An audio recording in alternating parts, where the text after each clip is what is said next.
lopitaan bi nag li nga wone fii ci nataal mooy lopitaan bi ñooñu jegeñ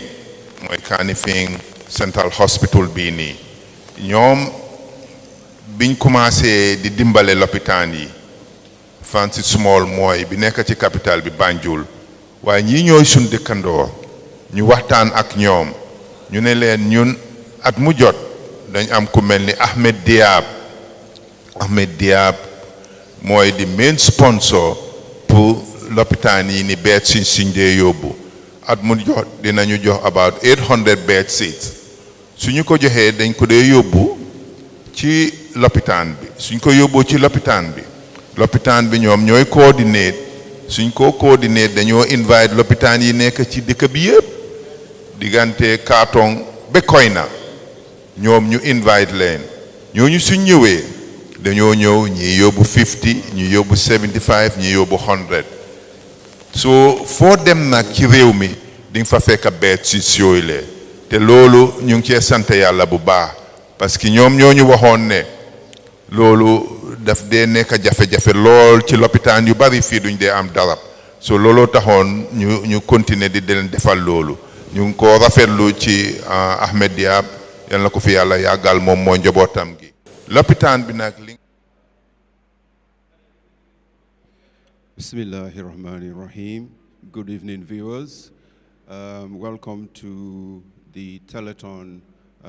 from Pipeline Mosque Foundation Telethon for the GAMO 2022. This year's GAMO is going to take place on the 19th of March. This event is preceding that GAMO. We are having the Telethon today in anticipations of staging the GAMO next week. So we're broadcasting live from the hall inside the mosque here. I'm joined here by distinguished panelists, but before we go any further, we'd like to open with the Quranic recitations, and then we'll take it up from there. Bismillah.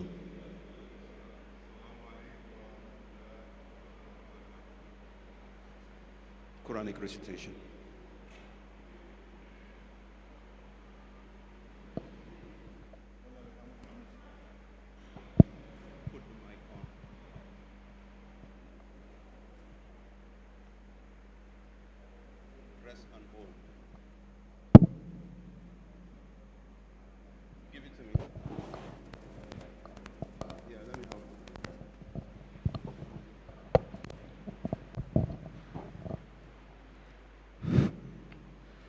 أعوذ بالله من الشيطان الرجيم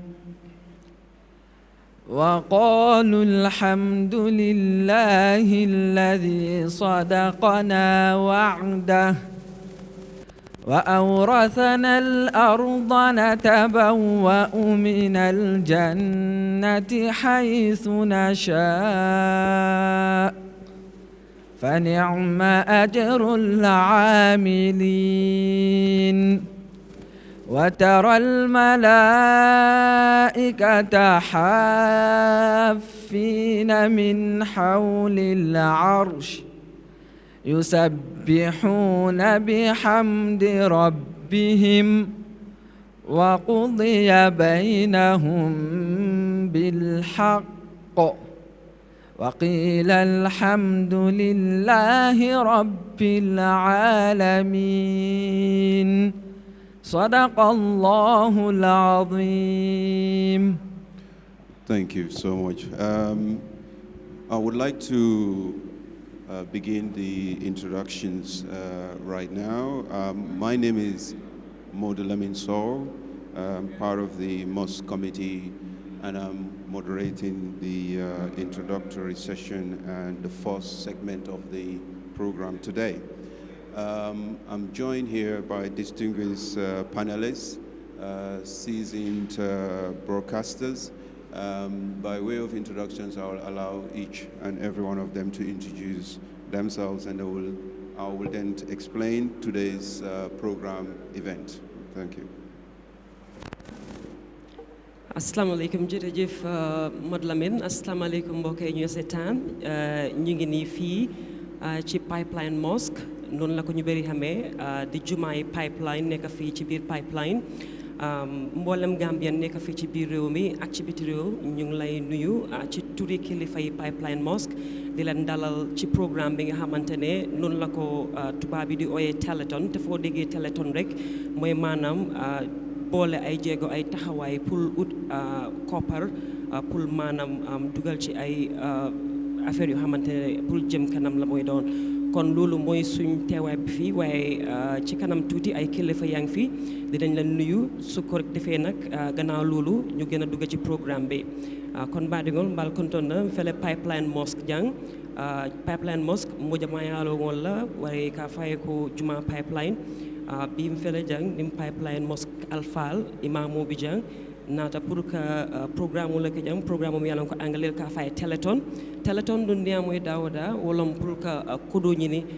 kodo mi yalan ko abe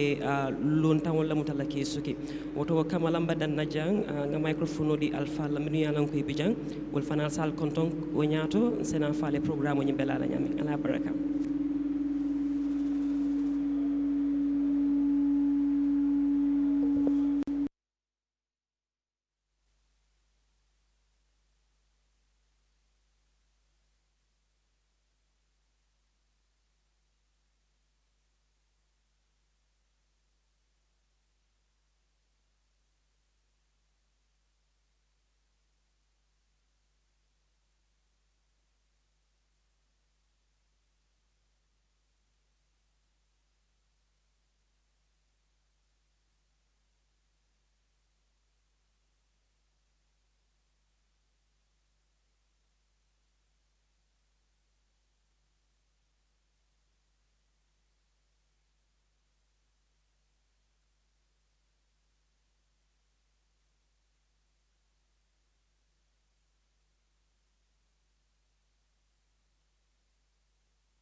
aɓe mbo waɗana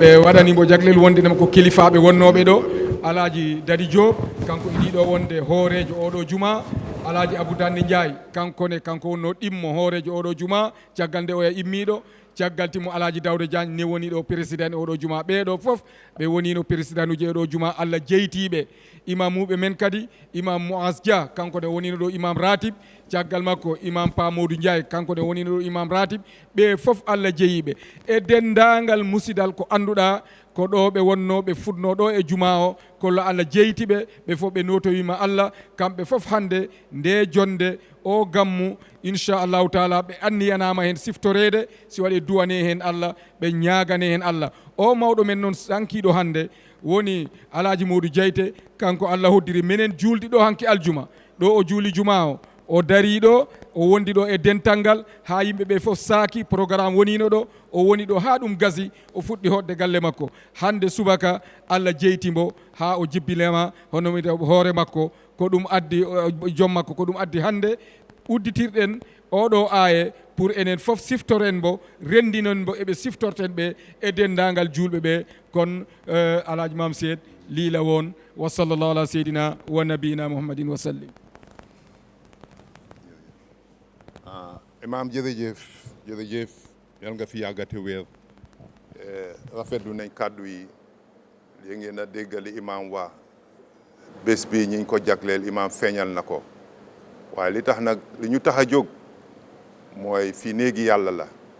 jumaa kenn moomu ko yàlla moo ko moom su amee béréb ci àdduna fii mooy jumaa kon nag yéen a dégg wax ji jëf ji benn la li tax ñu def ko mooy ñun dafa am ci lu ñoo yëngu ku ne am na mbokk ci kaso bi ku ne am na mbokk ci lopitaan yi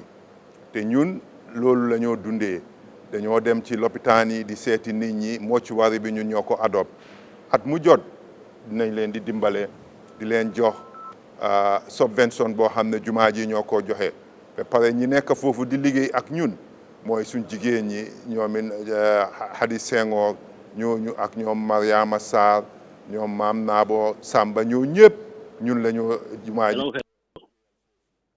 lopitaan bi nag suñ relationship ak ñoom yàgg na 10 years ki nga xam ne mooy di major sponsor mooy Ahmed Diab call na ma léegi ne pledge na 800 bed sheets pour at mi ci lopitaan yi nekk Koyna ba Basse foo xam ne lopitaan ang fa rek ren dina la jox bed sheet su neexee yàlla wax na ma loolu ne naa ko feeñal ci mbooloo mi moo ubbi mbooloo mi officiel nag ñoom itam ñu ngi ci programme bi ñoom it ñu ngi xaar seen call fi mu nekk ñëw nañ already pledge nañ 100,000 so voilà su ma paree nag léegi damaa jox aji Fatim moom it mu wax li ma feeñal nii su ko defee ñu jox paay bu sàlla waaw paay bu ok paay bu waaleykum asalaam waaleykum asalaam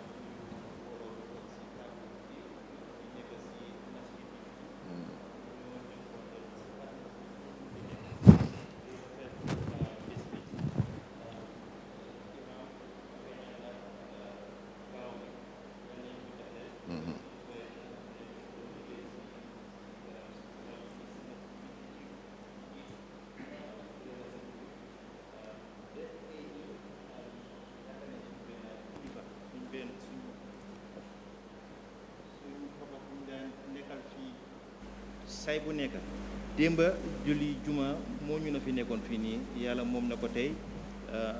jégal ne ko ñëpp ñu ngi leen a ñaanal bés bi tey nag maanaam fundraising la Telethon in the form of Telethon di jéem a raise funds pour dimbale juma ji operational activities am ak corporate social responsibility activities highlight nañ couple of areas yi juma ji de jàngalanteel in the health sector ñu adopt Serekunda Hospital the prison sectors ak iftaar yi ñu dee def si weeri koor bi loolu yëpp di ngeen d'accord ama ne lu am solo la so pour dimbale Pipeline Mosque Foundation pour ñu mën a def loolu yaa ngay def sa xaalis bu óor bu wér te yaakaar naa ne yàlla dina bless loolu so loolu laa bëggoon a feeñal si bés bi Assalamu alaikum.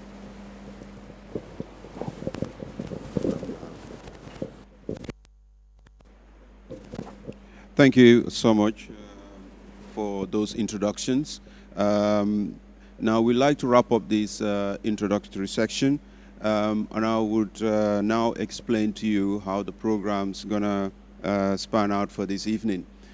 We've got 7 thematic areas that we'd like to go through with our viewers. All these 7 thematic areas areas that this mosque is really active in terms of their involvement in the community and in social development as well. As you've heard, this is a telethon, a fundraising telethon for the mosque and for the charitable programs that the mosque is undertaking, which we will showcase to you. We're going to be showcasing mini documentaries that will last for about 2-3 minutes. That will be followed by commentary from the panelists here, particularly from Alhaji Mamsed Njai, who is the chairman of the Welfare and Protocol Committee of the mosque here. And it will be followed by the Imam, Imam Ratib, and then we'll have several moderators that will be sitting on this chair moderating every session. We'd like you to follow the programs diligently. Each segment will be followed by a fundraising segment where the moderators will be taking respective pledges from those who wants to pledge or wants to announce their donations. And we welcome in all donations this evening. These charity programs needs to be funded, and they are very, very important programs, as you will see. So having said that, we'll go to the first segment where you will see that the mosque, being a mosque and a religious center, is really active in sponsoring a lot of courses, good courses in the hospitals throughout this country. We'll start by running the first video for you to see what Pipeline Mosque is doing. We can have a look at the video. Thank you very much.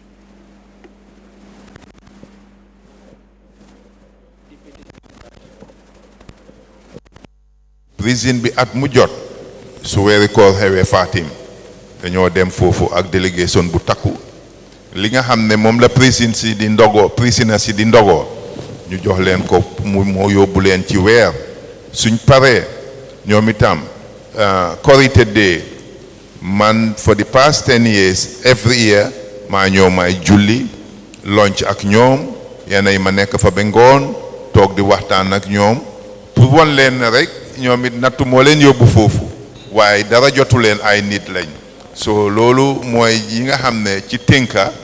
foog ñu feeñal loolu. Their first year they provided us with iftar. They brought tea, sugar, coffee and dates. Lunch for the inmates. And then one of their member by the name Mamsed Njai even came to join Korité prayers with them. He joined with the inmates, they prayed together. So the second year, they were able to raise funds to support Mile 2, Joswang, Janjambure, and for the trees establishment. And up to last year, they are able to continue on providing Mile 2, Joswang, and Janjambure. So the foundation also do provide bull for the inmates. That is yearly. Every Korité, they used to bring bull for Mile 2 prisons. 2001, the foundation also donated sanitary for this COVID, which includes masks for the prisons, that is for the 3 establishments, namely Mile 2, Joswang, and Janjambure. Okay, in fact, Pipeline Mosque, there are 2 partners. There are 2 partners in development. I would appeal to all institutions, individuals, to emulate Pipeline Mosque for their goodwill gesture. And I would also appeal to the donors who donate Pipeline Mosque to keep it up, to continue giving out what in for the Pipeline Mosque, because they are really helping. They are always assisting. Anytime we called, they respond. They are true partners. fàtte wuñ tam prison bi at mu jot su weeri koor xewee Fatim dañoo dem.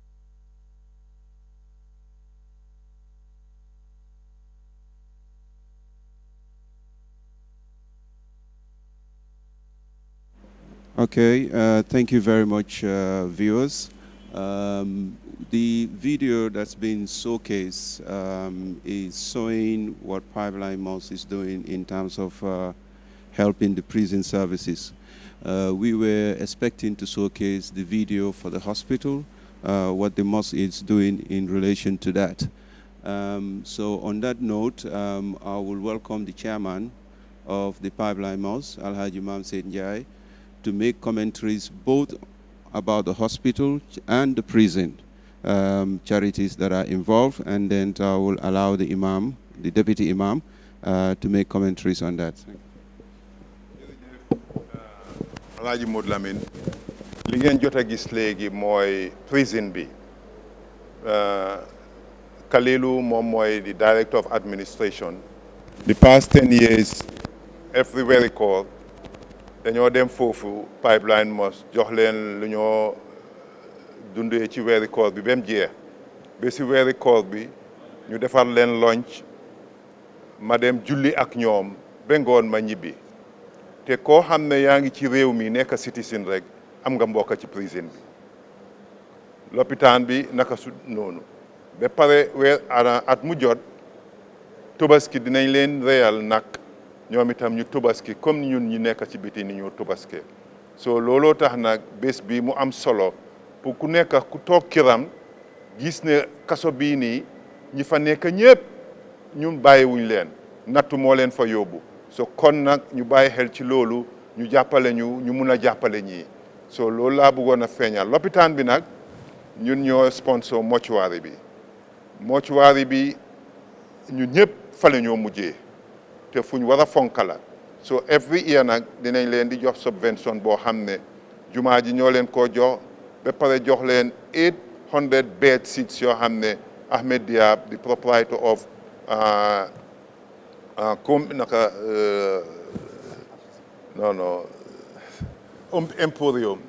Emporium mooy Ahmed Diab ñoom moo ko dee sponsor mu ngi starté 300 di ko yokka li tax nag ñuy ko dee centralize di ko yóbbu Serekunda hospital mooy ñoom ñooy suñ dëkkandoor ñu jël responsibility bi jox leen ko nga xam ne at mu jot ñoom dañoo bindal lopitaan yi ci dëkk bi yëpp invite leen ñu ñëw ci hospital bi ngeen gis niñ leen ko distributé yenn hospital si dinañ leen jox 50 mu ngi depend ci size bi ñenn ñi 75 ñenn ñi 100 ñu ngi def lii for the past 10 years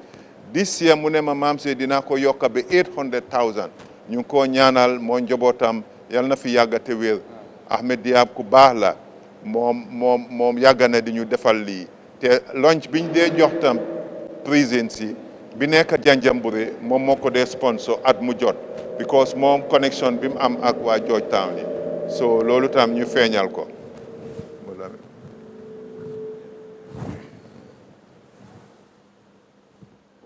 waaw eyyi kay musidɓe fulɓe on nani Alhaji Imam Said Ndiaye mo anda kanko woni chairman of social welfare o haalayno ko ɗo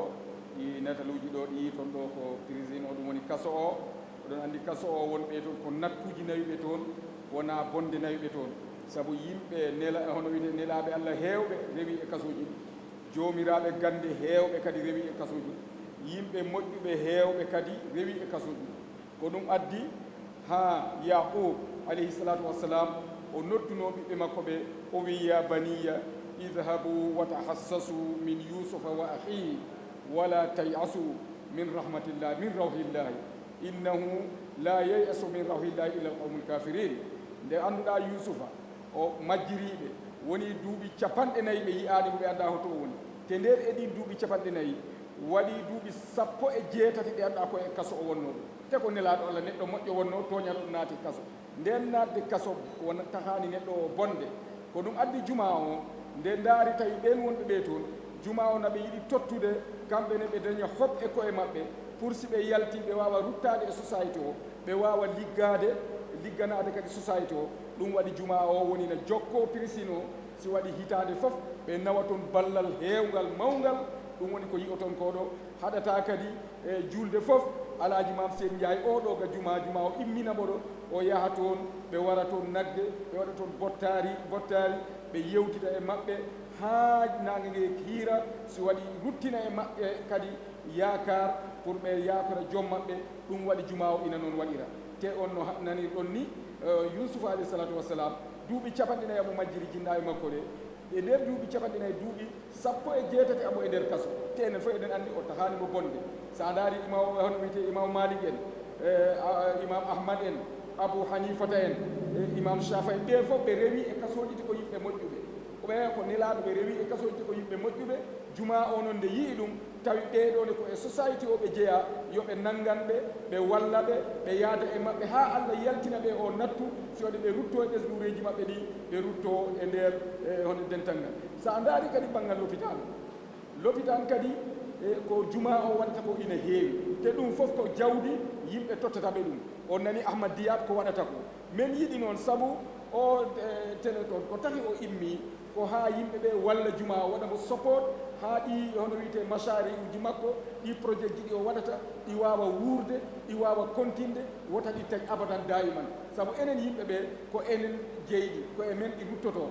sa yehiga kaso ko musidɓe men woni toon sa yehiga l'hôpital uji ko enen kadi e musidɓe men woni toon nden kala ko neɗɗo o waɗi tan ɗum artat e dow makko ko ɗum waɗi ndaro ayuba wa ayuba isnada rabbahu anni massaniya durra wa anta rahimin ya Allah ayi pawgalam ngal te ko an woni jooma yurmen nde Allah o ko ɗumi fastajabna lahu wa kasafna ma bihi min durrin min ittarimo ngal pawgal makko ɗum ɗon fof ko yurmede Allah e yakaruji neɗɗo ne si fawama ɗum waɗi hono wiyete yo yimɓe ruttin e makko o daña hop wondenema o immoto e ngal pawgal o rutto o yaa e société makko ɗum waɗi juma o kala fawaɗo e o kelifaɓe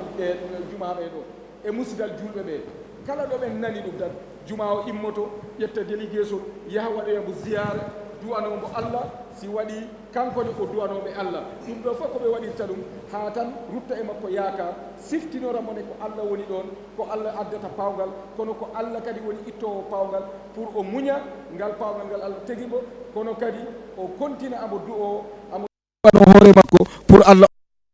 ko ɗum waɗi juma o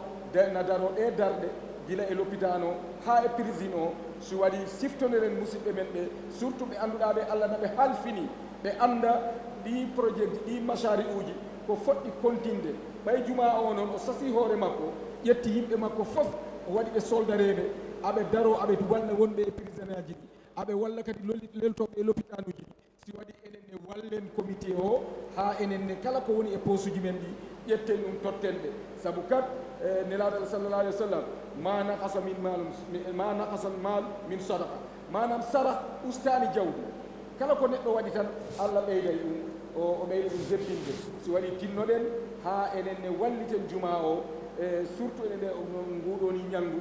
yimɓe ɓe yo noddir yoɓe wat jawɗele maɓɓe te kala ko waɗɗa hen kala ko ɗum heewi fof ko ɗum heewi Allah o moftanayma ɗum inchallahu taala ha yaha tawa ɗum ɓuuri jabalul uhud nden yo Allah waɗan en ɗum Allah yo on onon fof darde monde e juma o darde monde e communauté o kono darde juma o ne e communauté o yo Allah waɗan en jaam e ciyaman o ne Allah ɓuramo tinnude saabu gollal ngal yooɗi gollal ngal feewi yimɓe fof weltima hen enen fof tinnoɗen ha enen ne woten accu hay hunde e posuji men ɗi ƴetten fof totten ɓe ndah wawen ɓe wallude saabu ko hoore men waɗanten ɗum woman jadda wajada kala tinniɗo tan ma a soñ woman zara hasada kala remɗo a soñay ko remɗa ko nden noon kala watɗo tan ko hoore ma waɗanɗa ɗum kon nden alaji mum labin sow nden on yettama onon fof wa sallallah sayyidina nabina Muhammad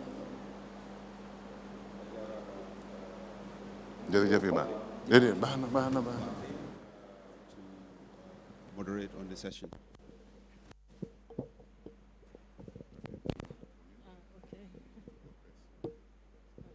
Salaamaaleykum maa ngi nuyu mbooloo bi yëpp nuyu ñu nekk fii ci table bi tey di def suñ téléthon bi maa ngi tudd Fatim Badji te ñu ngi fii tey pour ñëw wax liggéey juma bi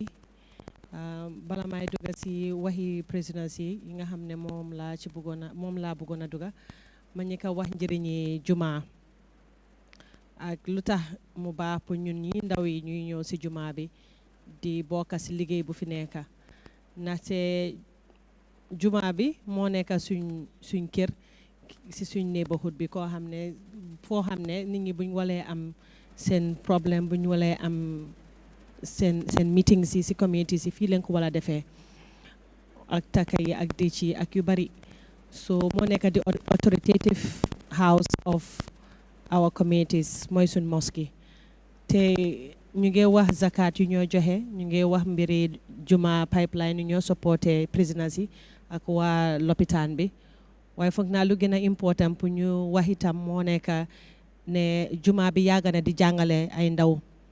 te man suma bopp sax ak suma yeneen collègues yu nekk si gannaaw ñun fii leen commencé jàng daara te boobu lu important la na juma mooy place boo xam ne mooy jubantel ndaw moo la jàngal fii nga mën a ñëw nga am access to library nga am access to kilifa yu la mën a eeda wan la yoon te itam ñi nga xam ne dañ soxla counseling boo xam ne dafa manqué si suñ society bi counseling boo xam ne mën na laa jàppale si problems mun nga bëgg a ku la xelal fii ngay fekk ñi nga xam ne am nen xam-xam dal nen pour ñu mun laa eeda si yooni islam li nga xam ne moo gën te foog naa loolu society bi ak ñun ndaw yi soxla nañ ko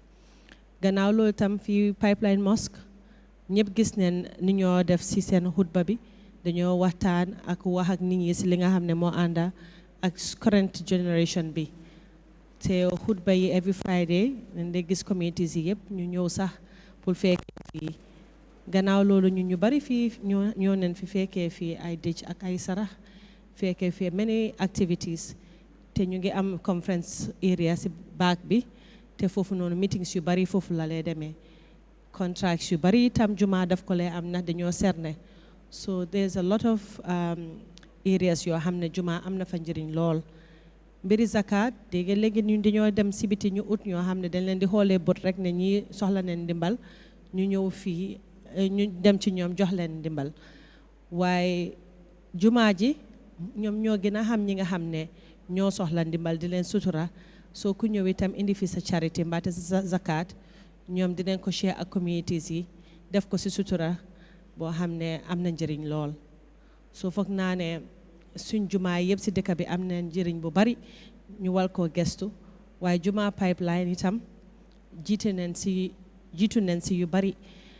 ndaxte ñun gis nañ fi ñaata kilifa ñoo fi jógee ñoo fi teew gannaaw loolu ma bëgg a dem si waxi présidence yi yéen ngi dégg oncle Maam Seet mu ngi wax li nga xam ne moom la jumaa bi di defal présidence yi te ñun si jumaa bi fii dañoo xool président comme patient ku nekk lopitaan nattu la xamuloo kay ngay génna bind nañ ko ndax di nga wér ndax doo wér yooyu yëpp correction la te correction bi nekkut ne ñun society bi ñoo ko def correction yàlla la so ñu fa nekk itam luñ need mooy compassion and understanding te jumaa ji gëstu na ñoo xam ne seen loxo eegul gannaaw te gëstu na ñoo xam ne soxna leen dimbal pour gën a jubanti seen boppa pour jàppale leen wala ne no matter what mun nañ leen a support si li nga xam ne moom la leen yàlla teg mooy natu so really pour wax kaddu yooyu rek la soo ku nekk ki ngi déglu soo mu ne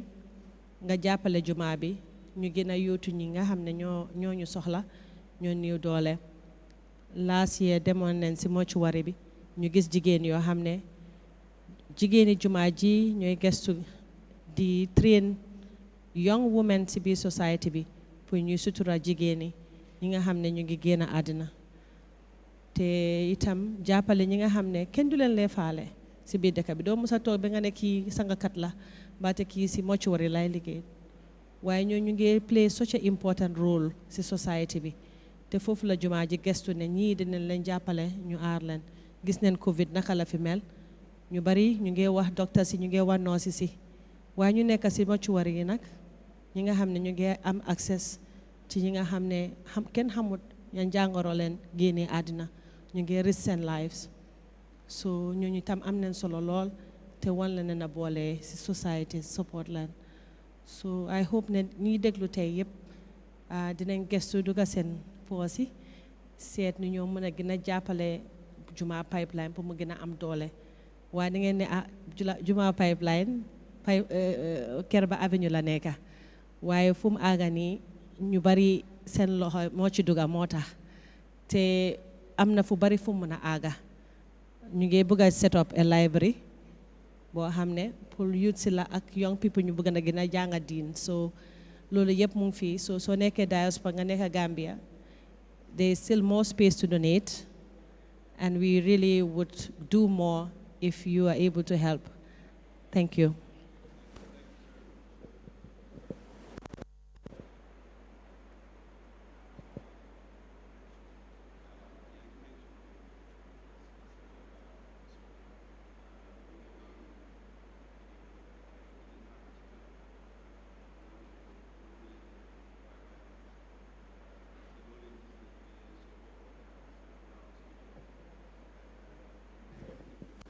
di nga gis ne mosque bi ñu ngi sawar si dimbale many areas including the mortuary at the hospital so dina ñëw si segment boobu nga gis liggéey bu baax lu nekk di def si boobu so thank you very much honorable Fatim Badji maa ngi gërëm tamit di sant su chairman Alhaji Mam Seyd Njie chairman of the welfare and protocol committee of the Pipeline Foundation ci commentary boo joxee ci juma bi si mbiri lopitaan bi ak prison bi liggéey bu baax boo leen nekk di def ci loolu ak di deputy imam of the mosque here dëgg won na jullit lu nu war a def ak si lu nu war a séentu ak nattu yu jullit yi tamit di am yaa imam jërëjëf ci waxtaan boobu leen boo def nii léegi lu ma bëgg a def mooy am nañ session boo xam ne dinañ allow yéen mi nekk viewers yi pour ngeen call in def seen pledges wala seen donations wala mun ngeen a send seen pledges or donations through the social media platforms yu ñu am si WhatsApp Facebook ñu ngi amee other platforms like GoFundMe platform ak bank bi tamit bank details yi tamit dinañ ko wone si screen bi di ngeen mën a def donations through that so ñu ngi fall behind in terms of time léegi lu ma bëgg a def mooy wone video number 3 bi mooy community outreach bu juma bi nekk di def suñ xoolee liggéey bu baax bu juma bi di def den suñ paree dineen am Alhaji Mam Seyd Njie wax ci tuuti ak imam dañ ci defee dineen am Omar Ndiaye moom mooy moderate session boobu leen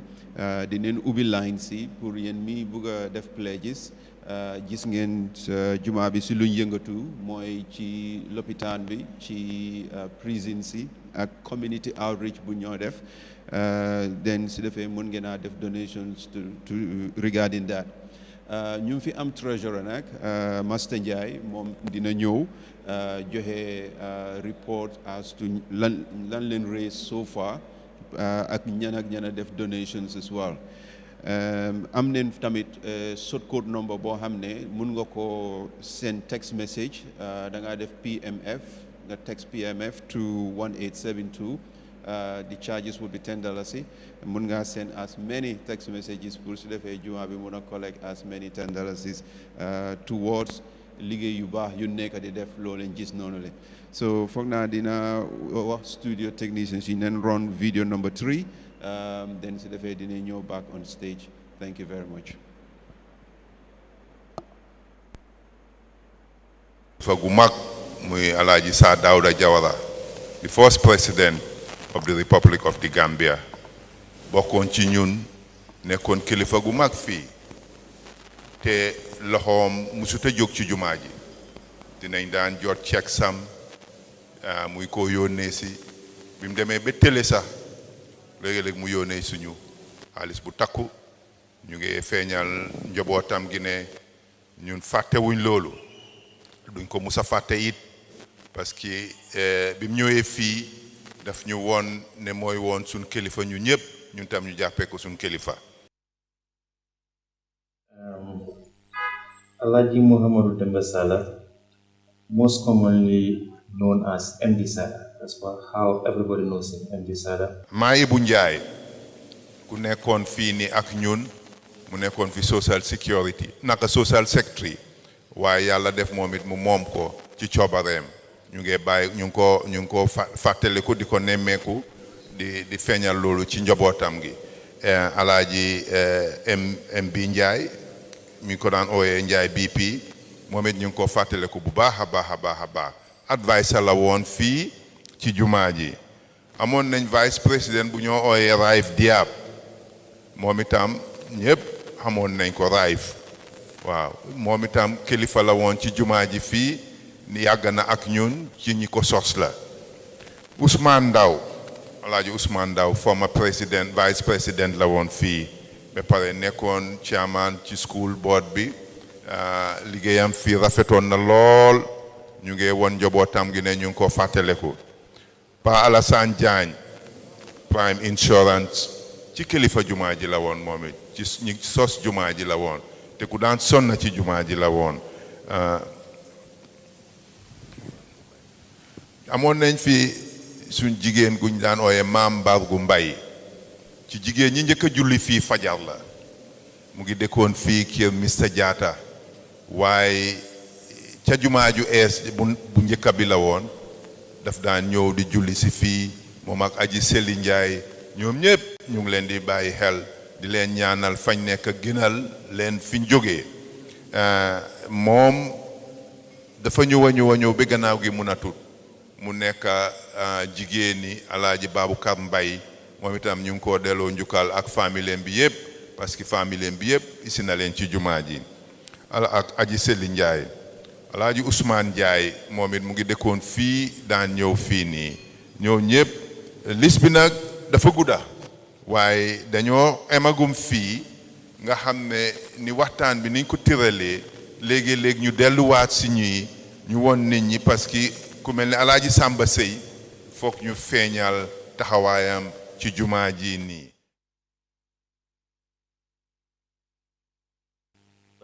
Adama Ba dëkk Kololi ci gannaaw amoon na benn projet bu ma jëloon pour ma liggéey ak ñoom ñu leen a ooye Nutrition Without Borders nag ñu ngi nekk Spain waaye dañu am ñaari projet ci dëkk bi benn bi nekk Soma ci boori lopitaan bi Soma Hospital beneen bi nekk Basse ñoom seen liggéey lu ñu dee def mooy dañ dee liggéey ak yaay yi ak doom yi ak xale yi pour ñoo xam ne dañ am problème yi nutrition seen lekk doyut ak yooyu pour di leen dimbali pour ñu gën a mun a am nutrition yoo xam ne moo gën ci yaram. wane nga nataal boo xam ne at mu jot buñ tobaskee ñun ñi mun a tobaski ba pare dañ dee jënd ay nag rey ko fii jox ko miskin yi nga xam ne mënuñoo tobaski suñ ko defee rek ci ëllëg si kilifa yëpp dañoo daje ci jumaa ji oo ñi nekk fii yëpp dëkkandoor yi su ko defee ñu rey nag yi séddaale leen ko ba pare yónnee tam ci prison si ñoom itam ñu yónnee leen wan leen ne ñoom it ñu ngi foofu waaye ñun fàttewuñ leen su ko defee ñoom itam ñu tobaski comme ni nit ñi dee tobaskee loolu dinañ ko dee def parce que jumaa ji dafa am ñuñ ndooroon ku mel ni Alaaji Amadou Samba mu ngi Sénégal right now mu ñoo seetaan mu ñoo bàyyi xel itam ñu ngi ko wax ne ñu ngi koo déglu ci sas biñ sas doomu aadama yëpp pour ñu jàppale ñu ci suñ liggéey bi ñoo def nii ku mel ni Moustapha Ndiaye Taf biñ ko contact dafa fekk mu tukki waaye moom it ku ñu daan support la ci suñ iftar programme bi ak jumaa ji Baye Ndongo Fall ñu ngi ko jaale doomam bi génn àdduna bu yàggul Madike ñu ñëpp demoon nañ jaale ko moom itam ci ñi njëkka doone jumaa ji nii xaalis bu takkoo ak ñi nga xam ne ku mel ni Lamine Gueye moom itam daf ñu daan jàppale te ba tey mu ngi ñoo jàppale ñu ngi ko oo di ko wax ne gis nañ liggéey bu rafet bi moo def te jumaa jàng koo ñaanal fàttewuñ loolu ndig yàgg na bi ñoo samp jumaa ji ba bi mu paree nii sax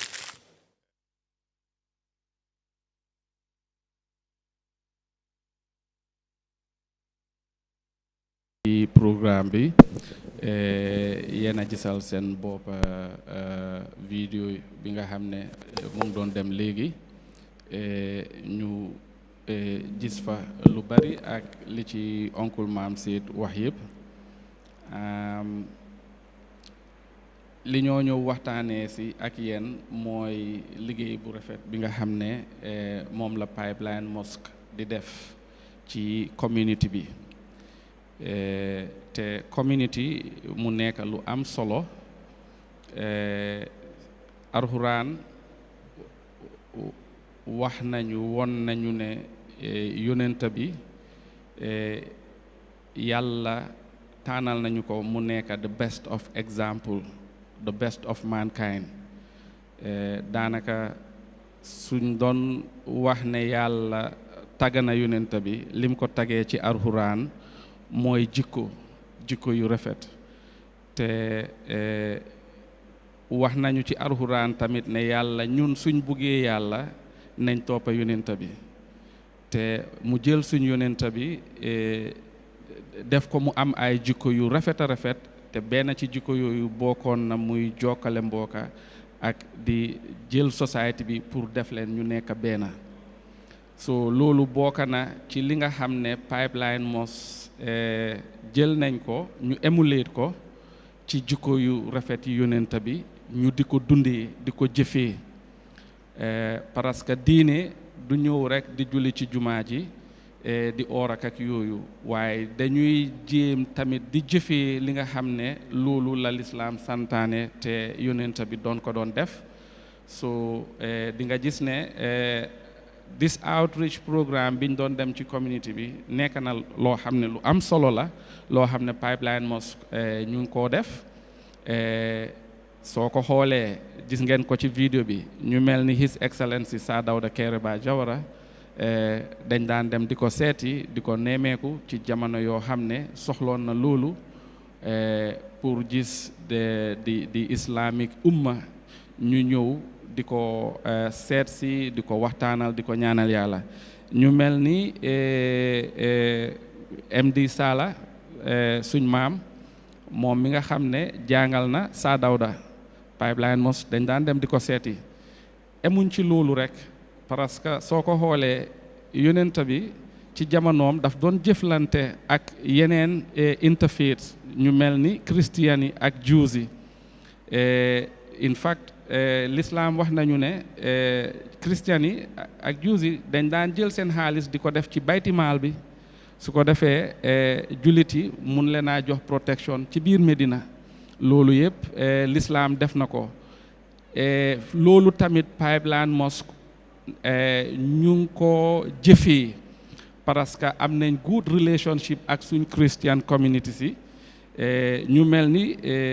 docteur Ndaw ñoom leet Sam Jones ak ñoom Anti Louis Ndiaye ñu mel ni ñoom docteur Pama dañ daan dem di leen seeti di leen nemeeku ci jamono yi nga xam ne ñu ngi doon dunda te soxloon lu mel noonu loolu tax na ba nga xam ne rafetal na diggante Pipeline Mosque and the Christian community ba ñooñu seen doomi dañuy contribute ci suñ iftar programmes yi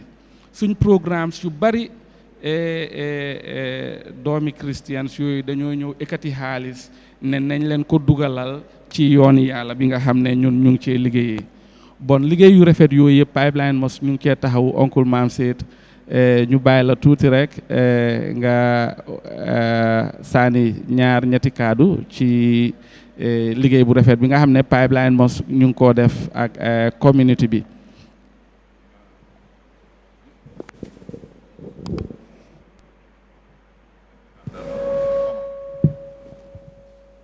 ñoo isi bul fay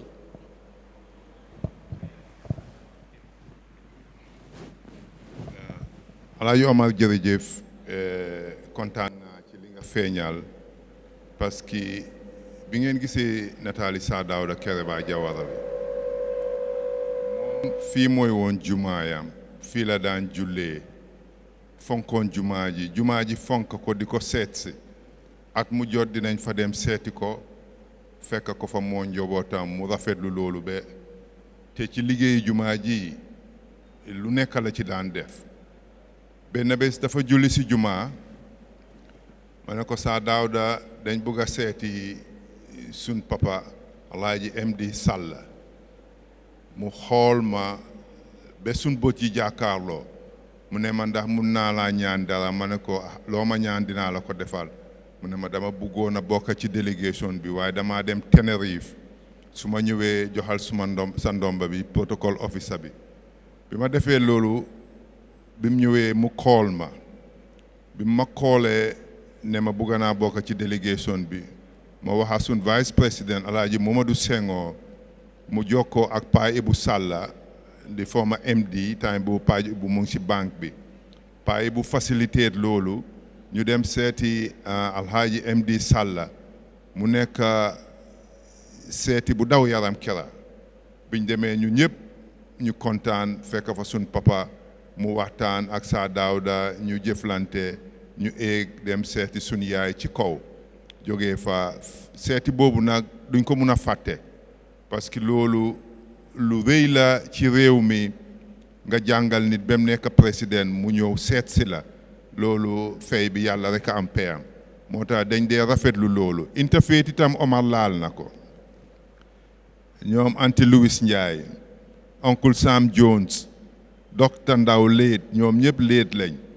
docteur Pama ñoom ñëpp dañ leen daan seeti the last time Peter Ndaw ñëw na fii wax ne dañ daan dem seeti papaam ak yaayam loolu nag dañ ko fekk Banjul dañ ko fekk ci suñ kilifa yi dañ amalante woon loolu parce que Banjul ñi nekk ci island boobu ñëpp ay mbokka lañ weda government nga oo akku nga am nga mbokki sëriñ wala sëriñ nga ak leneen nga am nga mbokka ba nga xam ne suñ kilifa yooyu ñooñu jàngal bañ miin loolu pipeline nag li tax ñu sax ci lii mooy ñun kilifa jumaa ji ñooñu may doole bii nii may ñu ne ñu bàyyi xel ci nit ñi jàppale leen ñi nga xam ne ñu ñëpp ñoo bokk ak ñoom parce que ku nekk am nga mbokk ci kaso bi ku nekk am nga mbokk ci lopitaan bi te bi ñoo commencé liggéey bii nii ñi ko dooraloon ñoom Amadou Samba ñu ngi ko nuyu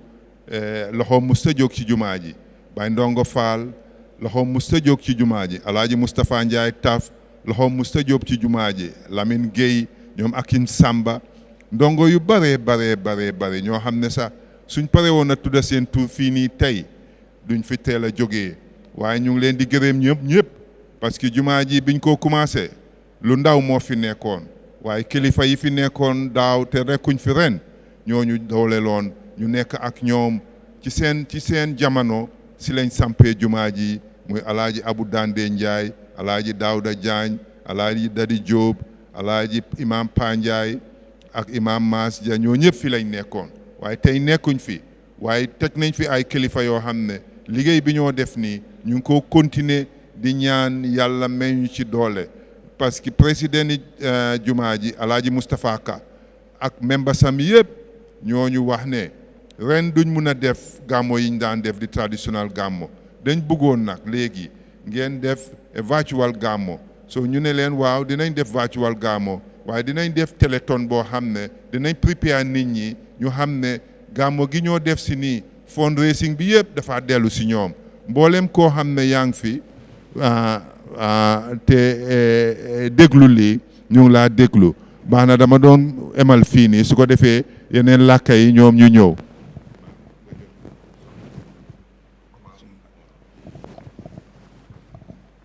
jërëjëf oncle Maam Seet wax ji am na solo rafet na bu baax a baax léegi ñu ngi welcome the general public pour ñu dugga si and then ñu start to make their pledges ñu ngi ubbi line si léegi tey dina daw ci kanami screen bi su ko defee pledges yi nga xam ne nit ñi bëgg nañ koo make because Telethon bi loolu tax ñu def ko pour nit ñi dugga si ñu make seen pledges ñu jàppale Pipeline Mosque ci liggéey bu rafet bi nga xam ne ñu ngi koo liggéey di jàppale askan bi di jàppale community bi di jàppale ñëpp daal so ñu ngi welcome the general public ngeen make seen pledges xeebuñ dara so maa ngi jox Kadija Bokum lii nga xam ne waxtaanee nañ ko fi léegi li oncle Maam Seet doon waxtaan léegi ak vidéo si mu make ci a quick summary laakal ñu ko ci kàllaama saraxule su ko defee suñ mbokki saraxule yi ñoom tamit ñu mun a bokk ci programme bi parce que jumaa ji nekk na jumaa joo xam ne macha allah suñ mbokki saraxule yi dañ ci dee taxaw bu baax a baax a baax fii la ñoo julee te li ñuy def ci jumaa ji fii lu am solo la bon Kadija nga somaraysal ñu léegi luñ doon wax rek ci saraxule ndax suñ mbokki saraxule yi ñoom tamit ñu participer ci biir programme bi. Jërëjëf Mr. Giant. Assalamu alaikum maren soninko ado soninkan kanno mukano onaka kunyi geli jamane nogo ma jamane falle na ingriti pipeline mislike kengani pipeline Mosque tilenki ga gamo be dabari iga kenyana sino sineti mislike ga sigiti nokube andariti golli surunga kendina surundema ti otagura kenga ko farengara ko mo gombe andariti islama ko nga na suronde ma surubeno sukulantengati de mandenga meside ke gelli ku sinebenu ga dangi ikunga sigiti fibe andariti dur koto en kammay kenyani na suronde ma gelli saham fulla kenga karangen khibarenga ado figabu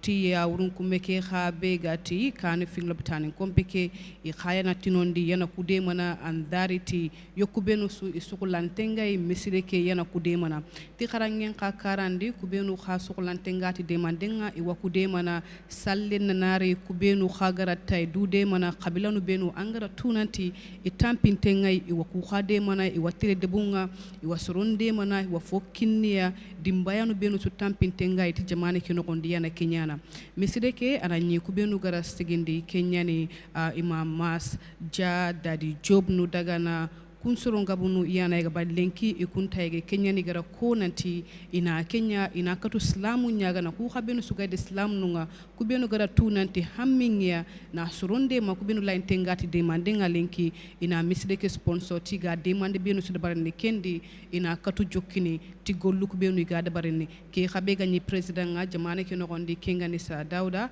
a khanyiri ni salli gani kunchu khana de mande nda barege kenya nda nyal lenki o gaege na islaminu nyaga na soronyaga kendi ina katu duru kotono ti gollen kamay kenyandanya lenki o gatege na khade mande mundo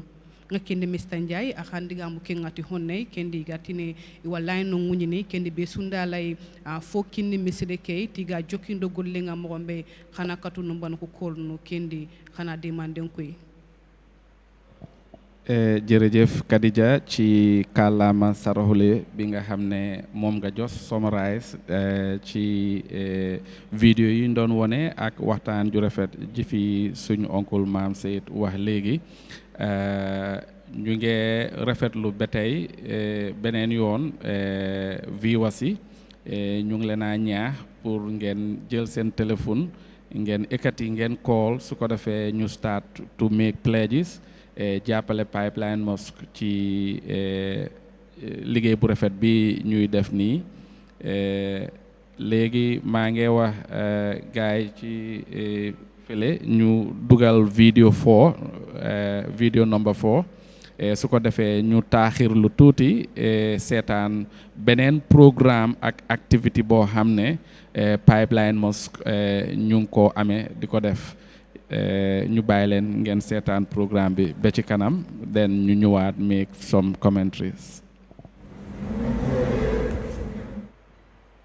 Alaaji Dadi Diop mi nga xam ne mooy woon di first president ba jumaa ji delloo ko njukkal tuddee ko Dadi Diop senior secondary school boo xam ne jumaa Pipeline bi ñoo ko moom 100%. loolu itam ñu ngi fàttali njobootam gi ne fàttewuñ Alaaji Dadi Jóob ak fàttewuñ famille maa ngi nuyu mbooloo mi ñëw seetaan di wax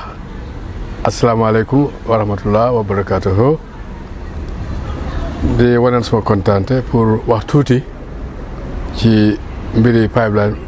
Mosque ak foundation bi fànn bi ma waxee nag mooy affaire school yi Dadi Jóob comprehensive school bi nag 1998 dañ ko establish ñu ngi ko tuddee Dadi Jóob parce que moo the first president of the foundation. He did a lot for the mosque and also for the school. But school bi dañ ko sanca parce que dañ yaakaar ne jumaa ji apart from ñu sampa mosque bi rek ñi fi julee dañ need to perform certain social function within the community in the area of education, health and social welfare. School bi nag bañ ko sancee léegi yàgg na te am na ñoo xam ne graduate nañ ci many years ago xam ne kilifa lañ ci réew mi. The current enrollment is about 1,600 students, both boys and girls, more of girls than even boys. dañ gis xale yoo xam ne suñ jëlee this exam pour dem grade 9 aggregates ñoo am they are very low nga xam ne many schools ñu leen accept. We thought dañ leen war a joxe second chance. So philosophy boobu mooy foundation school bi. Alaaji Dadi Jóob mi nga xam ne mooy woon the first president ba jumaa ji delloo ko njukkal tuddee ko Dadi Jóob senior secondary school boo xam ne jumaa Pipeline bi ñoo ko moom 100%. loolu itam ñu ngi fàttali njobootam gi ne fàttewuñ Alaaji Dadi Jóob ak fàttewuñ famille maa ngi nuyu mbooloo mi ñëw seetaan di wax asalaamaaleykum wa rahmatullah wa barakatuhu di waneen suma kontaante pour wax tuuti ci mbiri Pipeline Mosque ak foundation bi fànn bi ma waxee nag mooy affaire school yi Dadi Jóob comprehensive school bi nag 1998 dañ ko establish ñu ngi ko tuddee Dadi Jóob parce que moo the first president of the foundation. He did a lot for the mosque and also for the school. But school bi dañ ko sanca parce que dañ yaakaar ne jumaa ji apart from ñu sampa mosque bi rek ñi fi julee dañ need to perform certain social function within the community in the area of education, health and asalaamaaleykum viewers yi ñoo seetaan gis ngeen vidéo bi ñu wonee léegi li bokk ci li Pipeline Mosque Foundation di yëngatu mooy Dadi Jóob senior secondary school bi dafa nekk school bu am solo boo xam ne mu ngi jàppale doomi réew mi comme ni ko Alaaji Maam Seet waxee ci tàmbale bi mooy woon pour dimbale ñi nga xam ne they couldn't make the cut mënuñu woon a dugg ci yeneen school yi nga xam ne ñoo fi nekkoon waaye yàlla def Pipeline Mosque am xalaat bu rafet pour dimbale students yooyu nga xam ne ëllëg si biir ñoom seen boppa dinañ mën a tekki njëriñ seen boppa njëriñ seen njaboot njëriñ askan bi loolu tax Pipeline Mosque taxawal school boobu ba pare ñu tuddee ko nag suñ first président Alhaji Dadi Jóob mu liggéey fi liggéey bu rafet yàlla jëlee ko fi so ñu ona ko jox ko tur boobu waaye school bi ba léegi mu ngee daw léegi li ma def rek mooy naa invite Alaaji Maam Seet mu gën a yokk a leeral den dinaa ñëwaat because man suma boppa am na exemple si ma bëgg a joxe parce que am na suma ñaari xarit yoo xam ne jaar nañ si school bi waaw so loolu dinaa ko ci yokka waaye xaaral ma waaw ñu ngi am benn call buy dugga si nii sax xaaral ñu jël call bi am na ku bëgg a pledge bismillah hello caller bismillah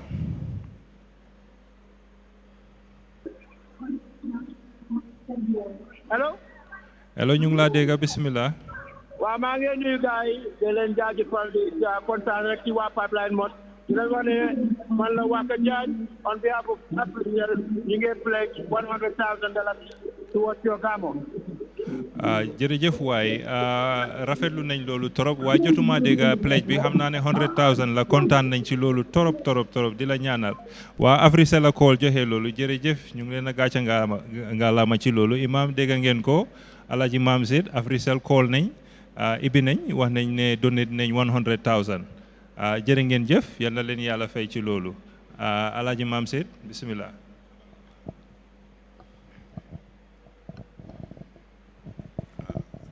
ñu ngi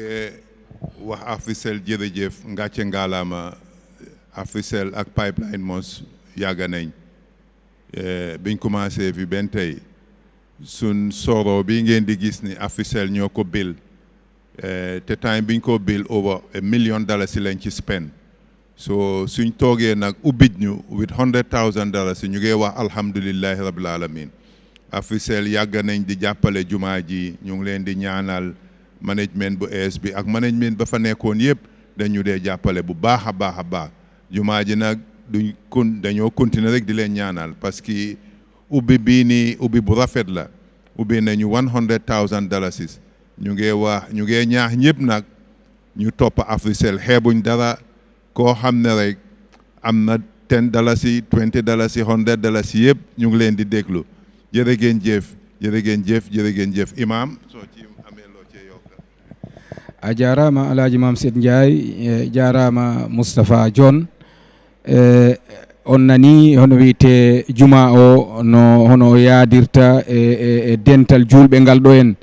on nani joni fandare oɗo jemma te ko ɗum woni téléthon mo ɓen waɗata oɗo ko pour wallidde juma o ha liggeyaji ɗi o waɗata ɗi wawa kontinde on nani Africell joni ɓe noddiriɗo ɓe udditiri jemma o 100 ujunere Africell noon kono Alhaji Mam Said haaliri ni ɓe ɓooyi yadude e juma o sa daari o soro wonɗo ga juma ɗo kamɓe waɗannomo juma o kamɓe ligginomo ɗo te soro o nawi ko yata e $1 million walla ko ɓuri ɗum nden Africell ɓe meeɗa sertude e juma o kala ko juma o yekkiti e ligge tan Africell ina dañi dawru mbo ɓe waɗata hen aɓe dañi rôle mbo ɓe waɗata hen nden Africell on jarama on du'anama dendagal wonɓe ɓe nder Africell ɓe du'anama caggal ɗum ɗon on andi juma o ko society o ko dental ngal ko umma o ko ɗum juma o ligganto ɗum waɗi juma o ne daari tawi sukaɓe hewɓe ɓe jooɗoto ɓe wawata janggude saabu jangde mabɓe ɓe wawata kontinde si ɓe siti grade 9 mabɓe exam tan ko ɓuri hen heewa hade ɗum ɗon tawa sukaɓe ne jooɗi wawata dañde school juma o noon miiji ɓe udditi school mbo anduɗa ko gila hono wiyete sukaɓe gila rawda ɗum woni nursery school ha primary school ha secondary school ha senior secondary school ɗum ɗon foof juma o na ɗum dañi sa yeeyi toon joni a taway taalibaɓe ko woni toon ɓe woni 1,800 ɓe ɓuuri ɗum haɗani kadi aɓe dañi daara wonɗo toon gaga school mbanɗa ko samedi e dimanche daara o ne jangguinta te ko islam ɓe jangguinta te ɗum kadi ko majjanan wonata ko firi ɓe yomnitta ko hen hay hunde nden juma o na dañi darde no moƴƴi e nder dental ngal ɗo e nder umma o si waɗi noon ɗum waɗi on yiiɗo nataluji nane ɗum woni Alhaji Sa Dawda Kairaba Jawara am ɗanɗa kanko wonnoɗo first président e nder ɗo ndiɗo leydi on yii kadi e nataluji ɗi bammen mbo anduɗa ko Alhaji MD Salla on yinomo te kanko woni jangguinɗo Dawda Jawara te juma o comme no wiruɗen ni ɓe yahay aɓe juuroyo yimɓeɓe ɓe juuroyo kilifaɓe ɓe juuro kala kadi mbo anduɗa aɗa fawa walla ɓe wayrima yiide nden juma o ina dañi darde no feewi gandal noon oɗon ina ko kañum tan ɓamtata leñol gandal ɓamtata leñol ɗum waɗi Allah o dalani en ɗum alquranul karim hal yastawi alladhina ya'lamuna walladhina la ya'lamun aɗa andi ɓe wawata fodde e nelaɗo sallallahu alaihi wasallam o wi man yuridillahu bi khayran yufaqihu fi din kala mbo Allah yiɗani moƴƴere tan ma o okkuma gandal e oɗo diine gila juma o daari ɗum comité juma o daari ɗum ɓe tawi noon ko Allah ko fooɓe daro e banggal gandal pour ɓe walla sukaɓe ɓe pour ɓe walla kadi hono wiyete e society o pour sukaɓe daña gandal ɗum waɗi ɓe udditi oɗo école ha sukaɓe fof wawi toon janngude te ko ɓe yobnitto ko kadi ko sey ramsi wona hay hunde ala ko ɗum foti ina famɗi si waɗi pour ɓe wawa kontinde jangde maɓɓe nde nden noon musidɓe julɓe oɗon andi juma o darde makko nde e nder dental ngal darde makko nde e nder yimɓe ɓe ɗo communauté o ina mawni ina juuti so waɗi noon ko be onon julɓe ɓe onon joomiraɓe e jawɗele ɓe walliton juma o ha nder darde wawa kontinde ɓe wawa wadde golle maɓɓe kala ko neɗɗo dañi tan waɗa hen te hay goto woto yaw hay hunde saabu nelaɗo al sallah sallam wi nelaɗo wi wattaqu nara walaw bi shiqqi tamra yo en rento jaygol hay si tawino sa ko feccere tandarma neɗɗo ittata sakkora ɗum pour ɗum rewa hakkude ma e jeygol jahannama yo neɗɗo wat ɗum nden noon oɗen andi Allah o yawani te ala ko mawni kadi e yeeso makko hunde famɗata ha Allah o yawa ɓay ko moƴƴere hunde mawnata kadi ha Allah o haawo ɗum ɓay ko moƴƴere kala ko neɗɗo waɗi noon a taway ɗum to Allah wama tuqaddimu li anfusikum min khairin tajidu inda Allah kala ko neɗɗo waɗi tan a tawat ɗum to Allah Allah nama ɗum ne'ani ha ina mawni nden tinnoɗen on yii joni juma o holli on koɓe waɗata gila e jangdeji ha e juuroyade fawaɓe ha e walluɓe fawaɓe doni ono wiyete ɗiɗo foof sa e juma ono ɗi waɗa tan ko ha hollira enen foof ko en hunde wotere ko en musidal gotal hay ɓe annduɗaɓe ɓe wona julɓe ɗum woni christianuɓe ɓe ɓen ɗon ne oni juma o no waddata e maɓɓe te ɗum ɗon ko sunna saabu nelaɗo Allah Muhammad sallallahu alaihi wasallam na ɗum waddayno e madina naɓe ɓenɗa ɓe wona julɓe kon nden si waɗi tinnoɗon wa sallallahu ala sayyidina wa nabina muhammadin wa sallim. jërëjëf imam ci waxtaan bu rafet boobu nga def léegi waaye ma bëgg a fàttali mbooloo mi ñoo seetaan rek soo leen bëggee make seen donation ngeen dimbale jumaa ji mun ngeen a text PMF to 1872 wala ngeen call ci number bi 791 3349 bu fekkee yéen a ngi bitim réew mun ngeen a send via ping money transfer boo nekkee Angleterre wala nga nekk Europe mun nga download app bi rek bu dee am nga ko ba pare ping lañ tudda PING ping money transfer bu dee yaa ngi America mun nga use Zelle number bi +1 614 816 9771 mu ngee daw ci screen bi waaye pour repeat ko rek mun nga text PMF to 1872 basically dinañ génnee $10 si li nga text su boobaa nag jumaa ji nañ ci mun a jëriñoo wala nga call 791 3349 pour nga pledge wala nga joxe sa donation ci guddi bi bu dee booboo la gënal wala bu dee yaa ngi Europe mun nga send sa money via ping money soo demee ping rek di nga mun a yónnee comme di nga transféré boo buggee yónnee sa mbokk fii ci dëkk bi beneen bi mooy Zelle 001 614 816 9771 léegi xaaral ma jox suma mbokk mi rek su ko defee moom tamit mu wax lu gàtta rek waaye ñu ngi am call fu mu nekk buy dugga si sax bismillah hello caller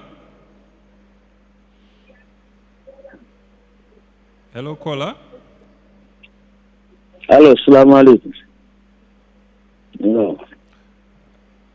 aleykum salaam wa rahmatullah ñu ngi laa dégg bismillah déguma olof bu baax de I do not speak olof bu baax. waa dégguloo olof ban làkk nga dégg I just want to speak about this program but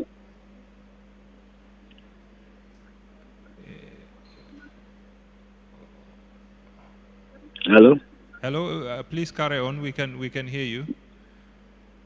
Yeah, I think you guys are busy right now. Okay. Because I just called direct call. Yeah. Yes, you made a direct call. Do you want to pledge? Do you want to make a donation to the worthy cause that Pipeline Mosque is undertaking on the various community engagements? Yeah. It seems we lost the caller.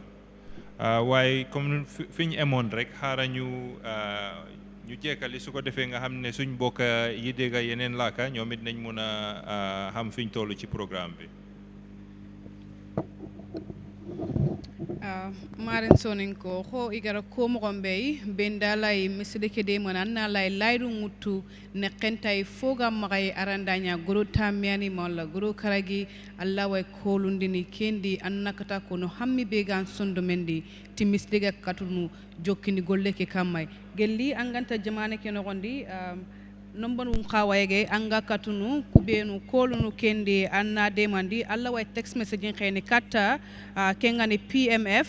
1872 kengani PMF 1872 mawalla khadi kharawa kolnuti 7913349 kengani 7913349 gelandanya ka anga jamane kya falle Allah way ke numba khafaini mawla nazal kengani ZELLE nasima ash kengani 001 adu khade 614 kenyani code K 8169771 anna lay laydu mutu anna ku numbanu wa kol no fo sugan sondo menga hammi be sugan sondo mendi ti mistake katunu jokni ti golle nga mo gombe na soronde ma ku benu sugulante ngati de mandenga ko slama ko ngara ko mo gombe faare ngara ko mo gombe nanti andari ti de mandenga keni fiani ke gayti sribane gollenga asuni jama golle nyani osuna katu kittun kamana mei na soronde ma ku benu sugulante ngati de mandenga ku benu tampintengani parce que mistake gasigiti fibei kenyani tike khibari gelandanya khadi anga laitike na tuindi tay nanti soron khana bireti harmare ma ko birandenga kwani nombanu kui anna kolu hammi be sugan sondo menga mon la hibe su angrat nanti laydu nyani anna laydu ngutu tikendi nankatu miside ke de mana jërëjëf léegi dama bëggoon a invite Alaaji Pay bu Sala moom tam mu sànnu si kaddu tuuti Alaaji Pay bu waaw fu mu nekk waaw ñu ngi wax ci affaire school bi rek yu nit ñu xam naa ne history juma bi moom xam nga ci lu bare su ko defee yow it nga sànni si kaddu rek mbokk yi mun ñoo gën a jàppale si liggéey bu rafet bi ñoo def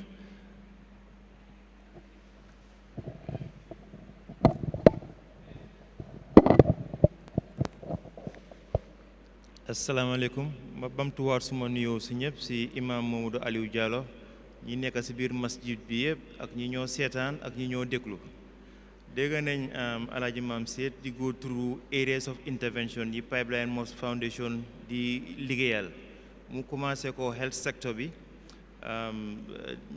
wane ne ñu ngi liggéeyal Sarekunda Hospital in particular di mortuary angale yi dañ dee wax ne health is wealth maanaam wér-gu-yaram ak xel bu wér mooy am fanaan leer nañu ne gannaaw bu la yàlla may bakkan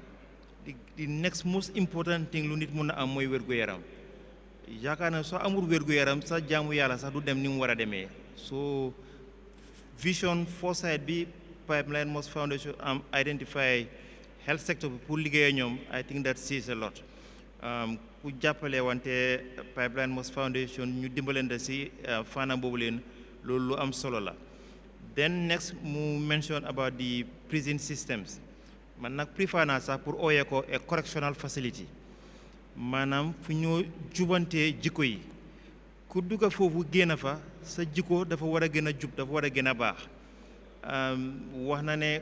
mboolem Gambian am na foofu mbokka wala xarit ku fa dugga ñu def ay jumte lañ nekkuñ xëññatam nekkuñ ay nit ñu bon dañoo dugga foofu dañ leen war a jubante suñ génnee ñu nekk ñu mën a contribute positively ci society so di fàttale ko ñooñu lu am solo la di leen fàttale ko especially ci bésu mag yi yu mel ni ay bési iid ku nekkaa ngi togg sa famille ñoom ñu nekk foofu ñu dem seete leen foofu nekkaa ñoom loolu lu rëy la gannaaw si loolu bu ñëw ci community outreach waaw boobu nag man dama si am particular cofeel parce que in a way mun naa wax ne bénéficiaire la si comité bi ñëw nañ suma kër wala suñ kër seet si suma waajur yi in fact ñaari yoon sax ñëw nañ fa xam naa loolu lim def suma waajur yi biñ fa ñëw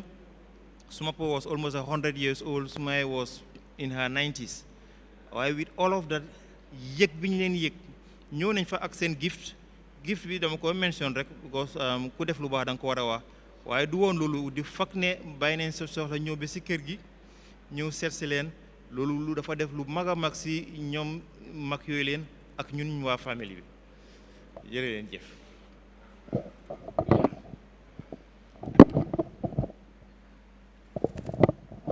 waaw jërëjëf oncle Pay bu kàddu yi rafet nañ lool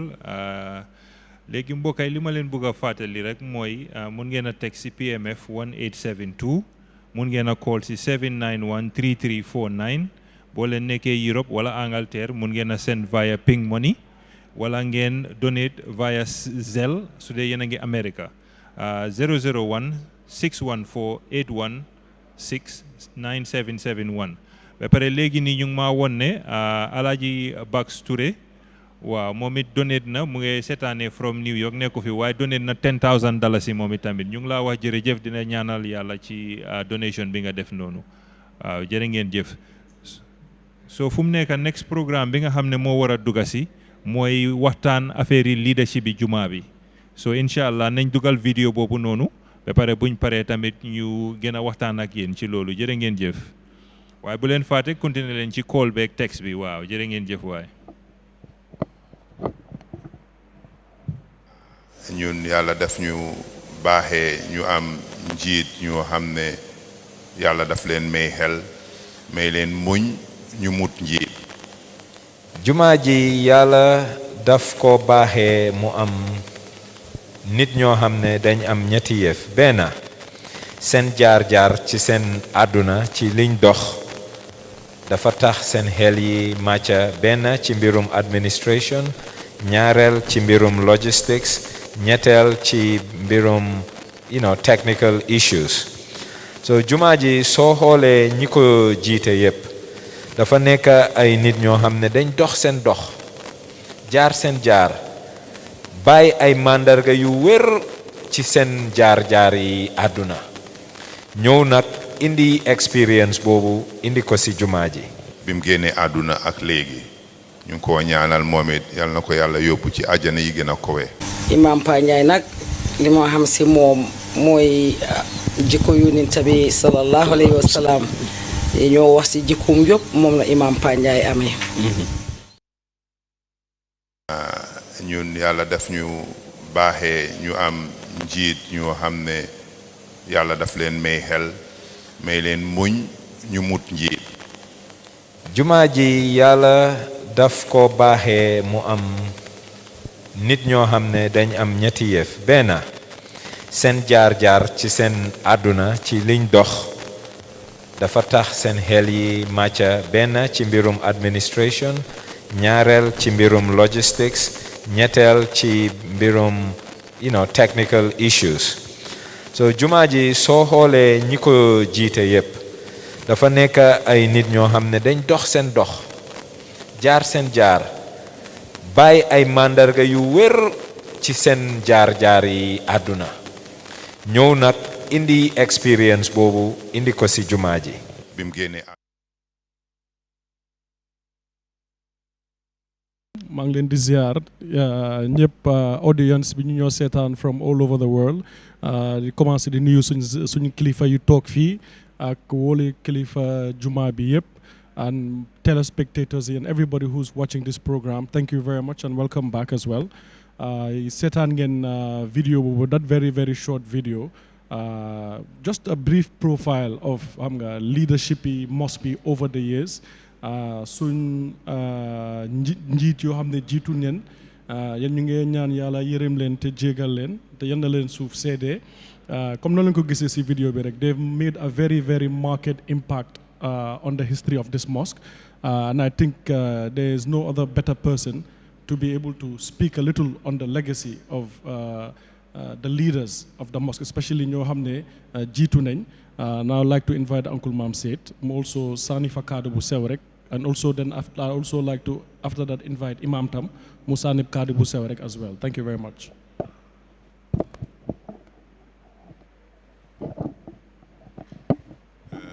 Badou jërëjëf li ngeen fi jot a gis mooy kilifa yi ñu wane fii ñu yàlla baaxee lañ woon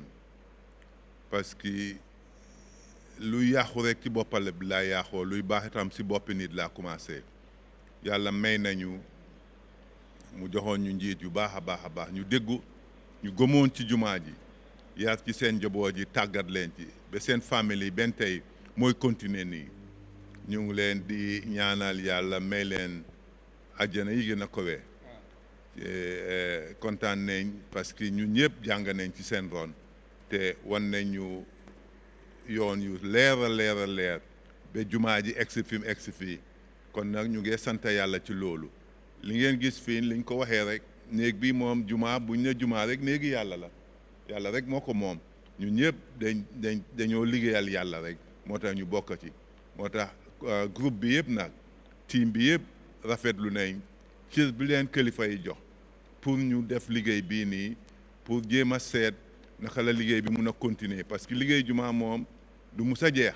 dañoo continuer rek di liggéey kon ñu ngi sant yàlla bu baax imaam nga feeñal loolu ci yeneen làkka yi ñu xam ne kilifa yii nii kilifa yu yàlla baaxee woon tànn leen jox leen njiit bi ñu njiit nii ak ñi fi nekk léegi yëpp ñu ngi leen di sant di leen gërëm. jërëjëf alaaji Maam Seyd Ndiaye ni nga ko waxee noonu la yàlla daf ñu dénkoon ay kilifa yoo xam ne kilifa yu baax lañ musidɓe fulɓe kono no nanirɗon ni alaaji Maam Seyd haaliri ɗum Allah okkuno men ɗo mawɓe ɓe annduɗa ko mawɓe moƴƴuɓe mawɓe seeɓɓe wonno ɓe annduɗa ɓe seebre maɓɓe ko Allah tan andi ɗo ɗum tolni ɗum waɗi Allah o haali ɗum alquranul karim woman utiya al hikmatu faqad utiya hayran kathira Allah okkuno ɓe dañi hikma ɗum waɗi ɓe dañi jiiɗe ɓe woni yimɓe seeɓɓe yimɓe moƴƴuɓe yimɓe mawɓe ɓe annduɗa ko mawɓe teeyɓe wawi ardade kadi hono wiyete leñol ha tahi ɓe ardino oɗo juma ardugol ngol annduɗa ko ardugol moƴƴol saabu juma o enen fof eɗen andi ahabbul biladi inda allahi masajiduha leydi ndi fof ko Allah jeyndi kono place uji ɗi annduɗa ɗi ko hen juuɗe makko ɗi dari ko ɗin ɓurani Allah e dow leydi ndi ɗum waɗi Allah suɓani ndu suudu noon ardiɓe ɓe annduɗa ko yimɓe moƴƴuɓe wonno so on daari hono wiyete Alhaji Dadi Diop kanko idiɗo ardade woni président oɗo juuma rewti hen Alhaji Abou Dande Ndiaye Alhaji Dawda Diagne ɓe fof woni ɗo président uji Allah jeeyiɓe woni imamuɓe ɓen kadi imam Alhaji Moas Dia imam Pamoudou Ndiaye kamɓe fof ɓe woni ɗo imamuɓe ratib ɓe fof sa a daari ɓe ko yimɓe moƴƴuɓe wonno mawɓe seeɓɓe wonno joomiraɓe gande aɓe dañno gandal Allah okkiɓe gandal kamɓe fof ha ɓe wawi ardade ngol ɗo leñol ngol ɗo ardagol ngol ana ko ardagol yongol ɓe ardi ndu suudu Allah kadi ardagol yongol saabu suudu ndu ko suudu Allah oɗon andi wa anna al masajida lillahi fala tad'u ma allahi ahadan ɗum waɗi Allah ne o paranay kala mbo annduɗa tan o tottayma nde ɗo juulirde arduɗa nde si waɗi o paranayma no paranirtani yimɓe makko moƴƴuɓe fof pour ɓe wawa ardade juulirde nde kono noon ɗum waɗi eɗen siftora ɓen ɗon mawɓe eɗen siftora dendagal rewnoɓe ɗo juma eɗen ɓe ñagano Allah yurmo yaafoɓe okka ɓe alijannaji towɗi hono wiyete si waɗi enenne tinnoɗen ha ñemtinen ɓe hono ñemtinirten ɓe enenne tinnoɗen wonen eɗen waɗa ko annduɗa ɗum naway nde juulirde yeeso te Allah daalani in to alquranul karim innama ya'muru masajida llahi man amana billahi nden kala mbo yiiɗa tan na dilla pour wurnude juma na dilla pour maade juma no ɓeeɗo mawɓe ni nden anndu aɓe dañi imanagal neɗɗo noon si dañi imanagal ɗum woni gomde Allah goma hono wiyete terɗe iman ɗe fof ɗum woni hono wiyete dosɗe iman ɗe fof si neɗɗo dañi ɗum tan taway kanko ko o neɗɗo mawɗo ɗum waɗi ɓeeɗo Allah wannoɓe neɓɓe yimɓe mawɓe yo Allah rendin en maɓɓe waɗa en enen fof yimɓe mawɓe on jarama jeef wa sallallahu ala seydina wa nabina muhammadin wa sallim.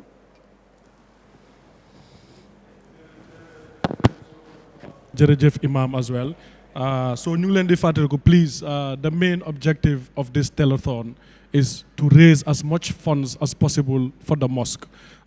Numbers yi again, especially suñ mbokk yi ñu nekk si diaspora bi, you can send your contributions through Ping Money for all Gambians and any well-wishers who are based in Europe and the UK. Well-wishers who are based in the US, you can donate through Zelle. The number is plus 001 614 816 9771. And also local viewers will be very, very grateful to have your pledges. You can contribute through our local number. You can call us directly on 791-3349, or you can text PMF at 1872. I would be most grateful to have your contributions as well. So I know we are running a little bit out of time, so we would like to now proceed to show you the next video on the next key theme that we would like to show you as well, so that ngeen gën a mun a am a greater view on liggéey bu Pipeline Mosque bi di def, not only si biir mosque bi but si biir community bi comme lañ ko and also di tatagal suñ kilifa yi ñoo xam ne tam jiitu nañ wante seen legacy bi insha allah nañ jumaa bi through the mosque will make sure ne they will continue to live forever insha allah. So we'll move to the next video, please. Thank you.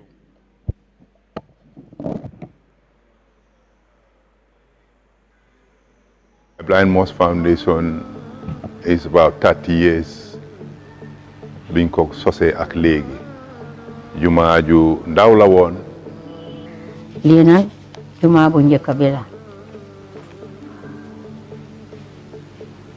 boobu tàng jumaa ji réyakut. Pipeline Mosque, as you say, is one of the best organized mosques in the country. And that should not be surprising, because if you look at the people behind the mosque, people at the executive level, at the membership level, it's not an exclusive club, but the people who drive the projects are people who have successfully managed either in the public or private sector before. They're experienced administrators, experienced accountants, experienced engineers who have come together to put their resources together, their knowledge, their time, their resources to developing Pipeline Mosque, not just as a place where we can go for prayers, but also an institution that will benefit the whole community. That's the whole idea. Physical gifts, I will always draw strength from the relationship between Bishop Cleary and Imam Tafsir Gay. They were very close, and there are a number of events I attended that they were both present. Jumaa ji emale wuñ ko ci julli asalaamaaleykum dem suñ yoon wala ñu jàngal suñ doom yi ci daara ji jàngal suñ doom yi school waaye itam lu waay am dañ ko war a dajale su ko defee di dimbali way néew doole yi. awa kirchukua tigana na Allah tigani tiga bawo igaro daro yere mogobe o sumbunyani e makera ga nanti soni ngara e makera ga wolo hola e makera ga Allah miside o kirchuku kenni Abu Dende Ndiaye Badou Faye Modou Senghor Mam Cheikh Ndiaye Matar Diop ado Tafaka iwaran nananuku awodo tal nakunna warni mo wasini. Imam Savage, a Gambian by nationality, a teacher by profession, teaching Islamic studies in the Gambian Methodist Academy. ñi fiy liggéey muy ñi nga xam ne ñooy jiite ci jumaa ji du ma ne ñu fiy liggéey ñi fiy saabal yàlla di jiite nit ñi dañ leen dogal salary not only di leen fay waaye di yokk ci seen social security contributions. jumaa ji soo ko xoolee ñu ne cleanliness is godliness doxal jumaa ji ba jeex doo fi for benn kayit doo fi for mbuus ak ni mbuus di baree ci dëkk bi te emuma foofu de ci biti jumaa ji doo fa romba ba for fa lu tilim. leneen la maa ngi gis yi na ngi sirale fii ay ndawal maa ngi gis fii ay bed sheets oncle maam maa ngi gis fii nim si yàlla si oncle Pa Ndiaye ki nga xam ne moo fi woon imam bi gaañu daaw after bu mu defee gàmmu bu foor sax macha allah maa ngi gis fii tam président yi current président bi nataalam bi His Excellency Adama Barrow foog naa jumaa bi la ñu ko julee itam bu mu faloo yaa ngi gis soo oncle maam bëggoon ne laaj rek nga wax ñu si gàttal rek taxawaay jumaa bi ak yi nga xam ne yéen a ngi koo def fu jàppale askan bi saka si communauté bi fii ñi nga xam ne néew doole jërëjëf. this mosque is made in Gambia by Gambians for Gambians. And this is worthy of emulation, and this is the Gambia we want.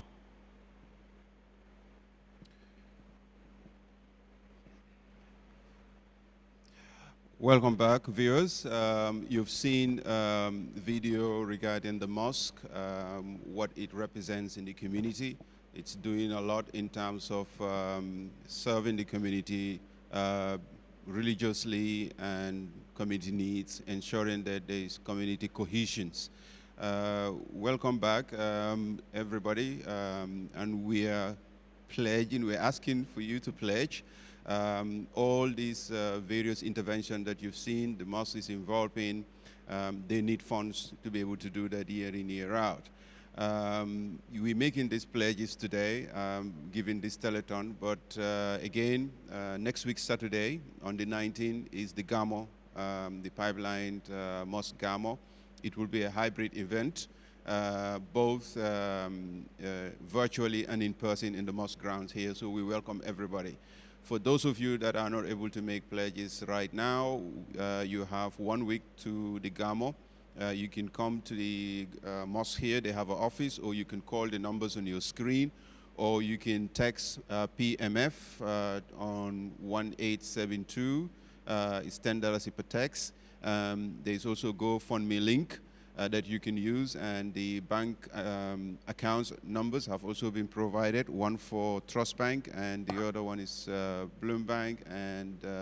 Access Bank, and you can make all those pledges. So coming back to the video that you've just seen, I'm going to welcome Alhaji Mamsed Njai to make a quick commentary as the chairman of the Welfare and Protocol Committee, and the Imam will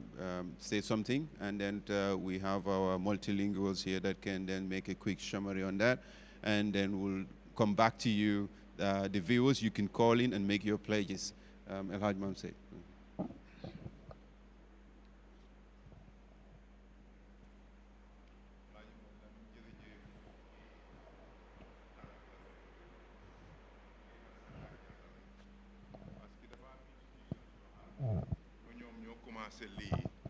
te baax na ñuy feeñal seen jëf yi ñu defal. The past 10 years Trust Bank ñoo dee sponsor xutba bi nga xam ne moom la nit ñi dee dégg ci radio bi live bu suñ imaam yi dee xutba ajuma bu nekk. loolu lu rëy a rëy la ñi nekk ci prison si dañ koo dégg ñi nekk ci diaspora bi dañ koo dégg. Every year Trust Bank dinañ ñu dee jox $130,000 pour cover xutba boobu. loolu tuuti wut jumaa ji ñu ngi koo rafetlu. Sky Bank call Bloom Banks léegi ñoom itam outreach programme boobule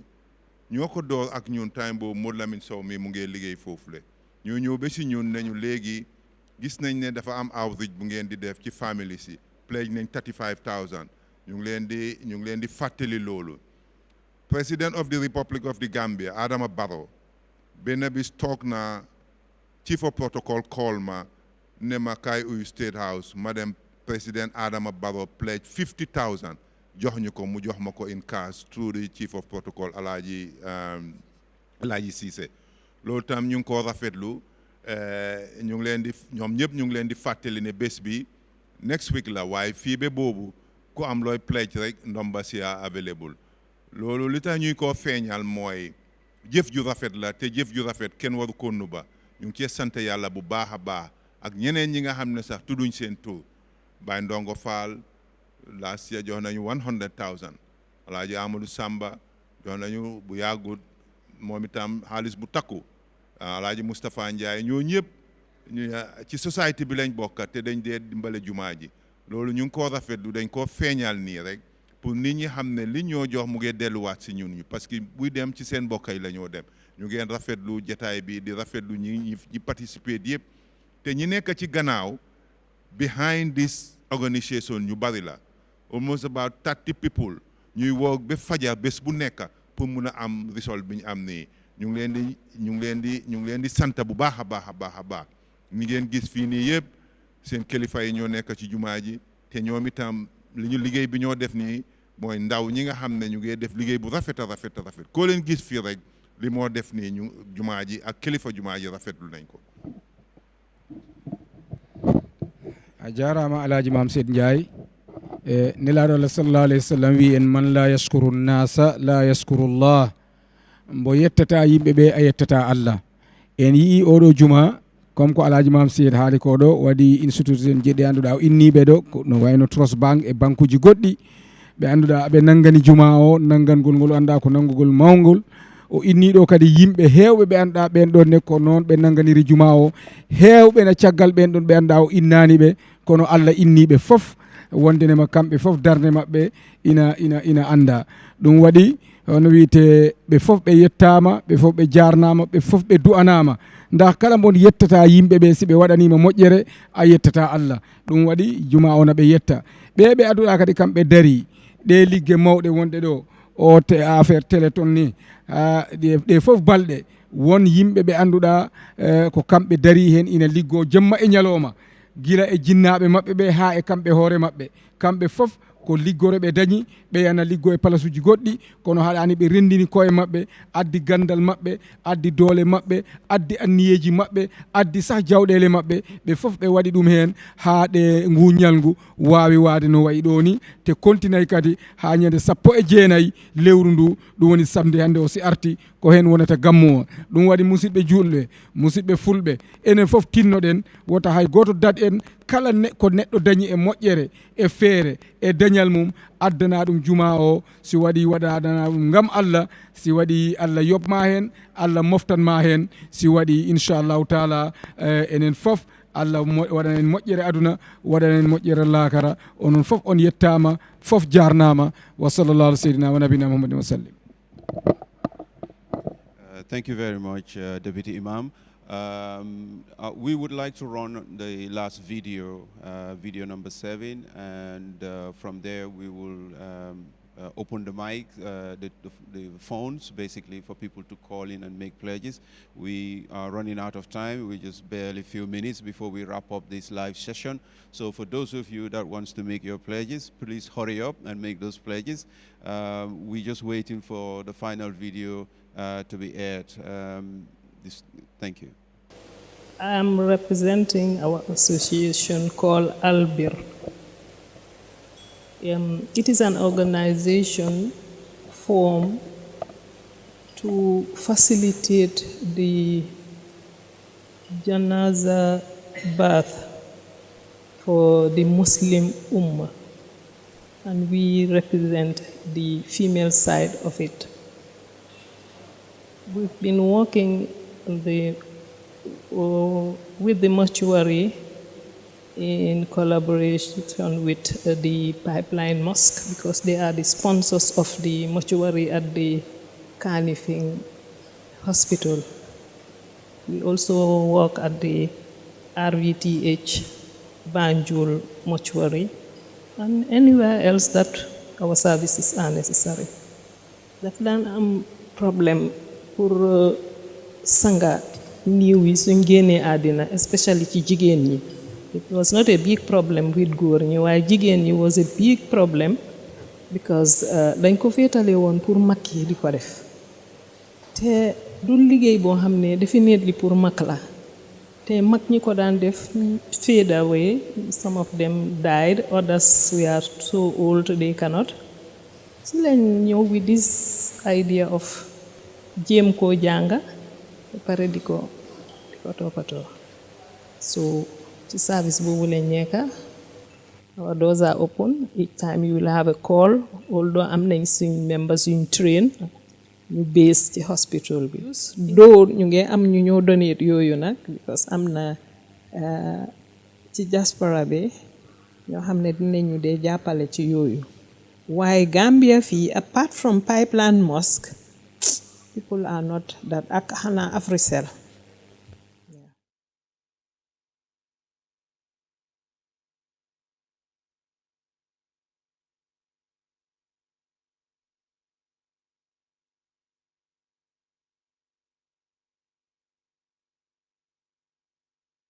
Telethon programme bi fii ci Pipeline Mosque comme niñ leen ko waxee rek Pipeline Mosque ñoom ñoo ñëw tey pour isi Telethon programme bi pour mboolem Gambien nekk ci biir réew mi ak ci biti ñu mun a call jàppale leen ci li ñuy def ci kanam tuuti rek dinaa jox microphone bi Alaaji Mam Said moom mi nga xamante ne mi ngi nii fii ci biir Pipeline Mosque bi depuis bi ñu tàmbalee ba tey bu ngi fi ak ñun seetaan nañ vidéo yu bëri ci fànn yu bëri yoo xamante ne Pipeline Mosque fa la ñu yëngu wane nañ fi prison bi ñu ngi nii wane nañ mortuary bi ci kanam tuuti rek dina ci comment waaye wane nañ fi ay community outreach ak programme yu bëree bëri yoo xamante ne Pipeline Mosque ñu ngi cee dugal seen loxo di jàppale ñu nga xamante ne ñu ngi ci biir réew mi te ci gannaaw tuuti rek ñu ngi wane mortuary bi te bala may jox Alaaji Mam Said ñu ngi leen a fàttali ne ci seen screen si ngeen a nekk di seetaan ay am nay numbers yoo xamante ne ñu ngi scroll foofu mun ngeen a call fii ci programme bi bu dee yaa ngi ci biir Gambie fii nga contribute live ci programme bi nga def sa pledge wala bu dee yaa ngi Europe tamit am na international numbers yoo xamante ne ñu ngi scroll mun nga call ci numbers yooyu noonu tamit nga def sa pledge wala tamit am na ay bank account details yoo xamante ne ñu ngi leen a scroll mun nga def sa pledge bi foofu noonu wala tamit am nañ ay WhatsApp wala tamit am na number boo xamante ne boobu la alkemi joxe mun nga call foofu noonu te liñ lay charge rek mooy $10 yow tamit nga mun a bokk ci programme bi te xebuñ dara lu waaye am rek mun nga call nga contribute ci programme bi kon su ko defee nag imam deputy imam Alaaji Mam Said ñu ngi nii wane mortuary bi yéen a ngi koy seetaan comme ñu def commentaire tuuti ci loolu balaa ñoo dugg ci beneen fànn bi waaw nga dëgg dinaa def loolu waaye ñu def commentaire bi su kanam tuuti rek ñu def loolu jërëjëf Fatmata thank you very much duga boobu am na solo trop mortuary bi nag lu am solo la parce que doom boo aadama bu nekk foofu laa mujjee te suñ ko ciralut dinañu isil jafe-jafe ca kanam mortuary bi soo leen seetee population density bi ci area bi fii dafa rëy trop ba nga xam ne war nañ koo jéem a gën a yaatal ba nga xam ne duñ ci am jafe-jafe ñi jógee bitim réew yëpp fii lañ dee wàcca suñ génnee àdduna liñ bëggoon a feeñal rek mooy di rafetlu di wax jërëjëf ñi nga xam ne ñu ngi faa liggéey di sacrifice suñ diggante nag ak lopitaan bi rafet na rafet boo xam ne fukki at yi passé ba ren dañ ñu jox award first lady bi moo ñëw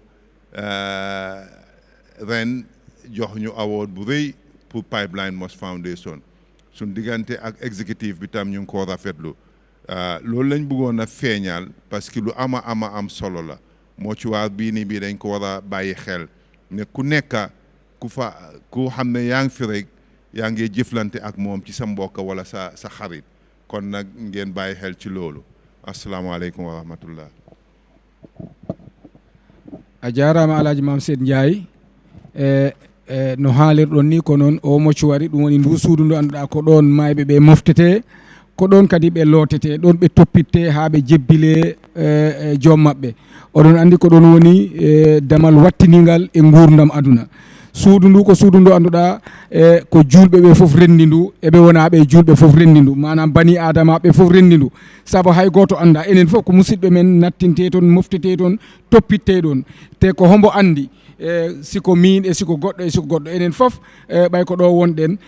ko ɗon woni suudu men ɗon si en moƴƴinani ɗum tan tat ko suudu men woni en moƴƴinani ɗum waɗi juma o nde yii ɗum tawi suudu ndu ɗum ina dañi hammiya no feewi e hono wiyete e dental ngal e communauté o e musidal ngal wona tan wonɓe ɓe o area ɗo kono heewɓe na immoroga dowri ɗo ha base adde l'hôpital leloɗo Allah jeytaɓe ɗo ko ɗon ɓe moftete ɗon ɓe fewnete kala immorɗo boowal leydi kadi e leyɗele ɗe si addamade ko ɗon rewata ɗon o lootete ɗon o moftete te nelaɗo Allah sallallah alayhi wa sallam o wi kala heen mbo annduɗa a looti mayɗo a fewnimo no foɗɗa bo fewnirde ni a surrimo eno foɗɗa bo surrirde ni an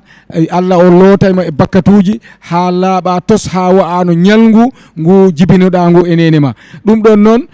si tawi joni ɗum ɗon Allah waɗani en ɗum en Allah walli en ha en dañi suudu wandu ni nden enen fof yo en toppito ndu toppitoren kadi sah wonɓe ɓe toon ina liggo haa ɓe daña ko ɓe liggori si waɗi ɓe wawa toppitade maayo ɓe sa yehi toon heewɓe maayay toon na loote na fewne tawa musidal maɓɓe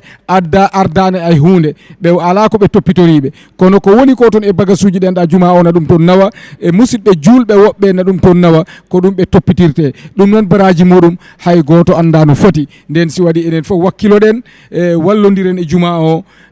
ndex ɓe wallodira e l'hôpital o wallodira e moccuwari o ndun suudu anda ko ɗon mayiɓe ɓe moftete ɗon ɓe toppitte ɗon ɓe lootete ɗon ɓe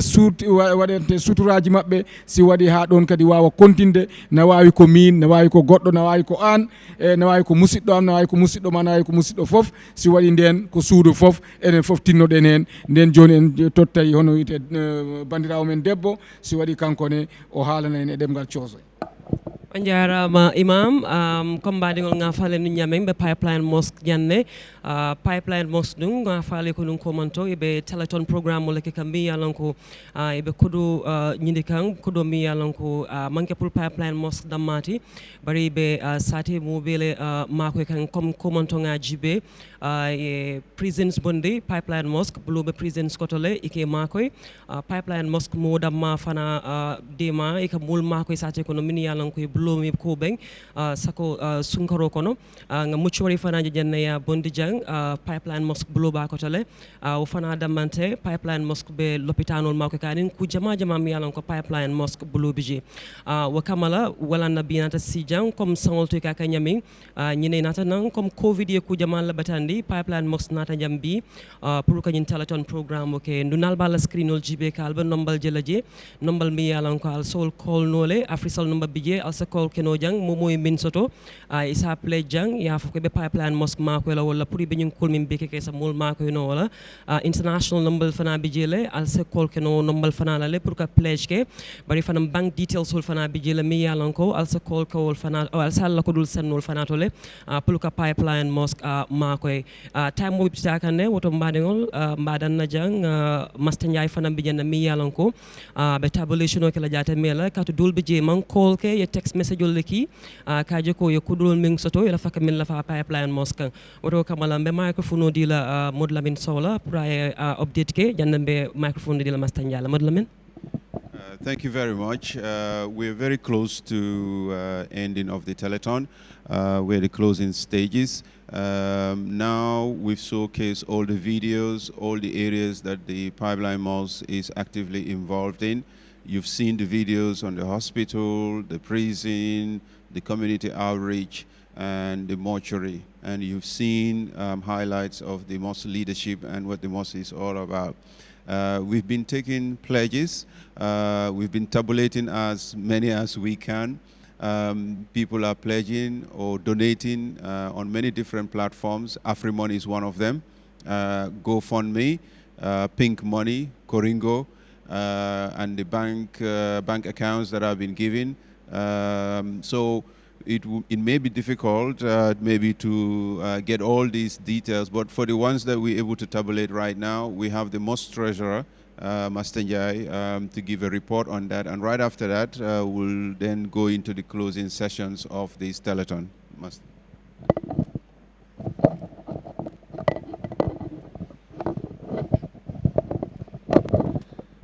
Assalamu alaikum. maa ngi nuyu ñi ñoo seetaan ba pare di ñu follow ci social media bi suma wala nag ci jotaay bi mooy pour biral leen li fi jota rot ci wàlli donations ndaxam biñ ubbee laay ni ba léegi ñi oote bari nañ suma compté xam naa li ma jot a amagum ci ñi oote jegeñ na 70 nit te ku ci nekk li nga pledge ne di nga ko dooli juma bi lu takku la lu am solo la waaye nag ci kaw loolu noonu uppa doole gi yépp dañ ci bañ a feeñ dañoo oote ne donate nañ nangam waaye bëgguñ ñu oo seen tur waaye du tere tamit am na ñoo xam ne ñoom mun nañ leen a feeñal ñu ne ñu jaalale seen tur yi su ko defee liñ ci séntu rek mooy ne ñu ñaax képp koo xam ne doomi réew mi nga yaa ngi ci biir dëkk bi yaa ngi bitim réew Pipeline Mosque soxla na sa ndimbal mu bari mu tuuti soxla nañ ko ku ci mun a joxe xaalis dinañ ko gërëm ku ci mun a joxe tamit beneen façon ngi ndimbal boo xam ne dina ñëw ci jumaa bi wala jumaa ji nañ ko mun a jël tasaare ko ci jaami yàlla yi ba tey loolu yëpp welcome nañ ko comme ni ma ko waxee woon rek dinaa jukki tuuti ci ñi nga xam ne jot nañ fee jaar rotal fi dara ñi njëkk ci loolu mooy Africell ñoom oote nañ te bii du buleet comme ni ko oncle Maam Seyd waxee pledge nañ $100,000 not only dañ pledge sax waaye yónnee nañ ko through AfriMoney ci benn special number buñ am mooy number biñ joxe for the local call gars yi ñu ngi doon wax through yan numbers lañ mun a call waaye tamit ñu ngi doon waxe tam ci yan avenues lañ mun a joxe pledges ñu ngi doon joxe text message biñ number pour ñu send text message pour jaami yàlla yi nga xam ne am nañ éene waaye xëy na seen doole tamit demeewut noonu comme niñ ko waxee rek xeebuñ dara muy dalasi muy $10 te yaakaar naa képp koo xam ne bugga ngaa jaalale ci text message bi text message boo seen rek dina ñëw tey su ma bëggoon a yónnee $100 damaa yónnee fukki text rek dinañ jot $100 so ci kaw loolu ñi ubbi géew gi mooy Africell joxe nañ $100,000 sànqale ñu yónnee lii nii moo ñu pour firndeel liñ def sànqa nii gannaaw loolu am na tamit jaami yàlla doomi réew mi ñoo xam ne dama ne sax lañ ci jàppale ak dimbali jumaa ji comme ni ko oncle Maam Seyd waxee am na ñoo xam ne fukki at ci gannaaw wala lu ko ëppa at bu nekk seen loxo dina ñëw ci jumaa bi te ñu ngi koo jot ñooñu am na ñu ci mel ni Siñaan famille bi ak Mbergaan famille bi ñoom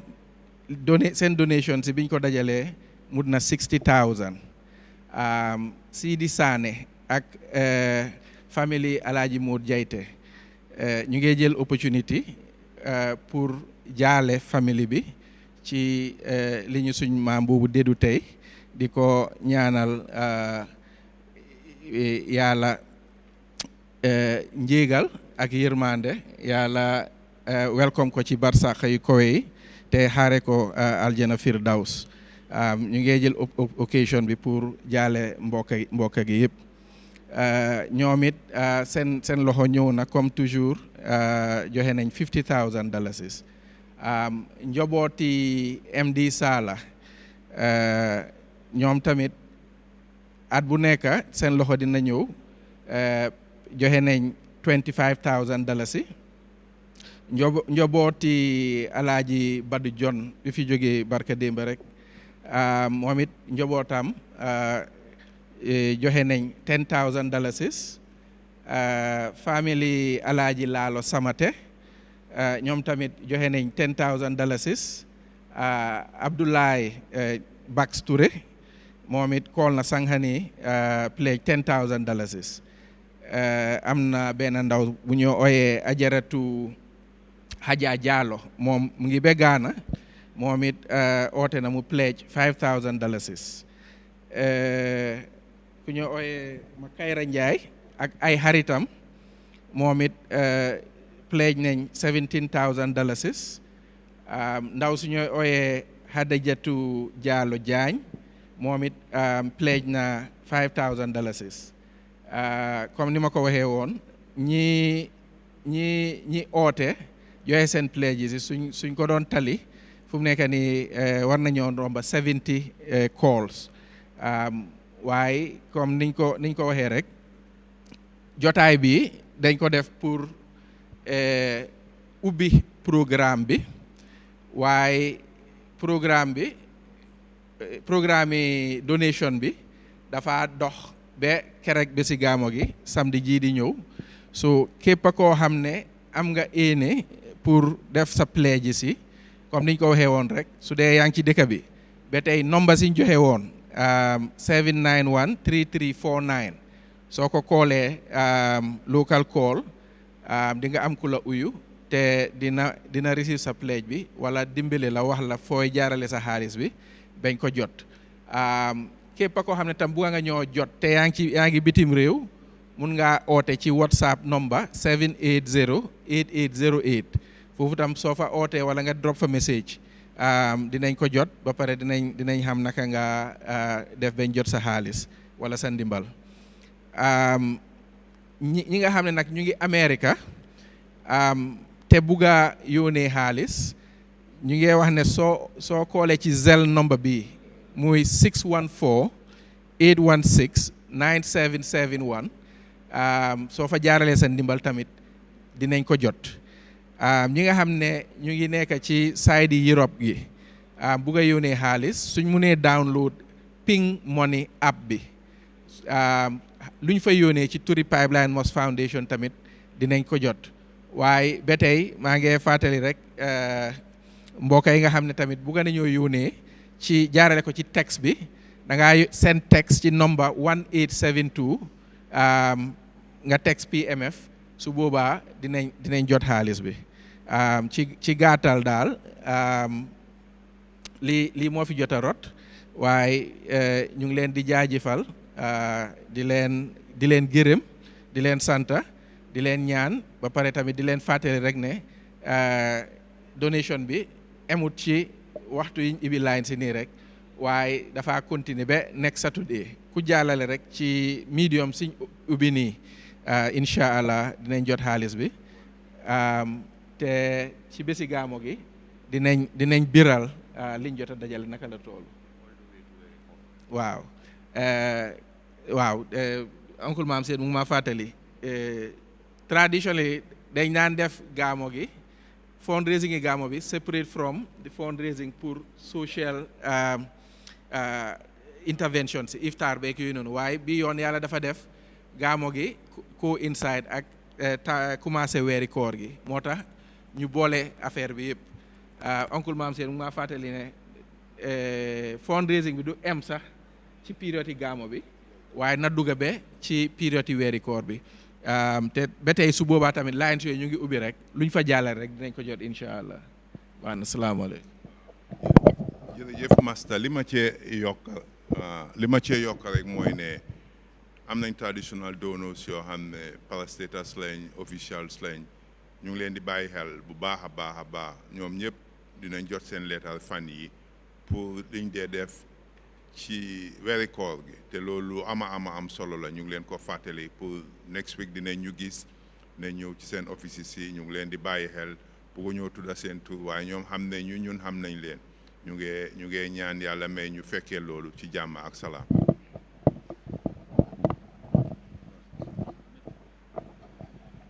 Thank you very much, El Haj. And thank you so much, the Mosque Treasurer, Master Njai. It's very deliberate. Master, just whilst you were doing the presentation, another donation came online from the family of Al-Haji Matar Toure. They're donating $10,000. So you can add that onto the tally as well. And I believe in America, Zelle is called another different name. So maybe someone can put that text online somewhere. But yes, you can continue texting PMF on 1872. It's $10 per text. Keep texting until next week for the GAMO. We need as much money raised as possible.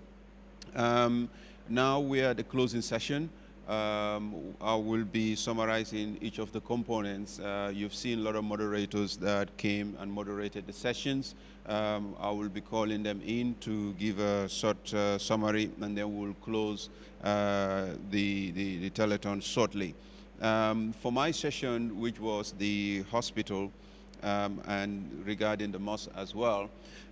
what I have to say is that it's very commendable that someone like Diab family sponsoring the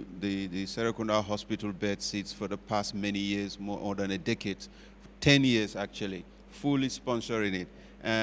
So that's something very, very commendable. And this is not just Serekunda Hospital, I mean the whole of the hospitals across the country. And that is remarkable, absolutely very, very remarkable. Thank you so much, the Diab family, for holding that part of the charity program. I have next to me here, Madam Cisse. I will just call her in to give a quick summary on what you've seen in the videos regarding the mortuary, the Serekunda Hospital mortuary that has been sponsored by Pipeline Mosque. It's a very important area in that infrastructure which needs supporting, and you've seen the great work, the volunteers that are taking care of everything in that mortuary. So Fatmata, just a quick take, what's your take on the charity program that Pipeline Mosque is running for the mortuary? All right, thank you so much, Modou Lamine jërëjëf comme ni ko Modou Lamine waxee rek gis nañ fi ay fànn yu bëri yoo xamante ne Pipeline Mosque ñu ngi cee dugal seen loxo te comme ni mu ko waxee ci gannaaw ku nekk fii am nañ fi ay présenters yoo xamante ne fànn yooyu ñu doon wane fii jóge ko ci prison bi ci lopitaan yi ak yu mel ni noonu bu nekk am na présentam bi waaye man maa ngi doon féetee ci boori mortuary bi lu am solo. Parce que lopitaan boo dem rek waxuma lopitaan yi pa am mortuary waaye lopitaan yu mag yi ci biir réew mi am nañ mortuary te ci ay weer yu passé noonu ci gannaaw ñu ngi gis ñu bëri ñu ngi génn di ut ndimbal pour mortuary si kon lu mel ni mortuary bi nekk si Serekunda General Hospital Pipeline Mosque dugal si seen loxo loolu lu am solo la kon su ko defee nag fu may daanele suma kàddu mooy di ñaax mboolem ki nekk di seetaan programme bi nga gën a góorgóorlu dimbale wala dooleel Pipeline Mosque pour ñu gën a dolli li ñoo nekk di def ci pipeline ci mortuary boobu noonu comme ni ko Modou Lamine waxee numbers yaa ngi na di daw si screen bi mun ngeen a call numbers yi noonu wala mun ngeen a text text boobu noonu duñ ko tëj ba next week kon su ko defee nag soo textee rek $10 rek la ñoo jël ci sa crédit boobu noonu te loolu mu nekk yow sa contribution ci fànn boobu noonu kon ñu ngi leen a jaajëfal di leen wax ne ba gàmmu bi ci boppam the 19th of March incha allah. wallahi ma fàttali loolu kon mbaɗigol min ɓe Telethon programme o jibe kan mbala bana damin wolom nga fana jamala jibe jam min yalan ko Pipeline Mosque bolle mako e kanjan kaba prison kata l'hôpital to aning labanta ka min jibe wolom mortuary min be Serekunda General Hospital kon Pipeline Mosque mbal be danela pour alia la contribution ke nga nombal jele mil be bori kan screen to bank account number aning Zelle number aning WhatsApp number mil be bori kan aning fang ila number mi borika walam Africa line on yinte amantara close kan until next week momo lafta ka mako okay so number call nole pour be tandala si rek la tale la credit ko no pour kanying Pipeline Mosque mako be nying ko kendol min keka wataala baraka baake. Thank you very much. I will now invite Omar Njai, who's moderated the outreach session, just to have his take and feedback. And also you've seen the great work that the mosque is doing at the prison, not only supporting the prison during Ramadan, the Ramadan iftar, you've seen all the food provisions, but also having an Islamic session there, Dara session, or helping them to read and also to memorize the Quran. That also is taking place, and you've also seen a similar thing at the school. But for the family outreach, which is very touching, this is the mosque going into the community, working with the community, ensuring that there is cohesion within the community. You've seen the video, you've seen the interventions. And Mr. Njai, what is your take on that? Just closing remarks. Jërëjëf Mr. Sow suñ buggee wax ci Pipeline Mosque ci seen liggéey yu rafet yaakaar naa nañ fi war a nekk ba suba ba ci fajar waaye pour just give a little bit of summary rek ci loolu liggéey bu rafet bi nga xam ne Pipeline Mosque ñu ngi koo def lu ñu war a fësal la moo tax ñu ñëw sax ci jamono yii nii di indi xutba bi di ko indi live ak suñu yeneen programme yi because community outreach programme bi Pipeline Mosque di def foog naa mention nañ fi lu bari wone taxaw bi gaay di def di seeti ñi nga xam ne dem nañ ba mag feebar nekk ci lopitaan yi nekk ci kër yi waaye nekkoon ci community bi di fi def liggéey bu baax ñu dem di leen nemmeeku loolu yëpp jéegi na loolu Pipeline Mosque dama ko gis as an institution boo xam ne it's a unifier ñu ngi unify lu bari ci dëkk bi soo ko xoolee rek bu yaagut bi nga xamee ne suñ boys yi demoon football yi ci biti def fa ndam bu rëy ajuma jooju Pipeline Mosque ñoo njëkkaa jël di initiative wàccee fi ay kaamil invite jumaa yi ci gox gi yëpp invite government institution bi ñaanal boys yi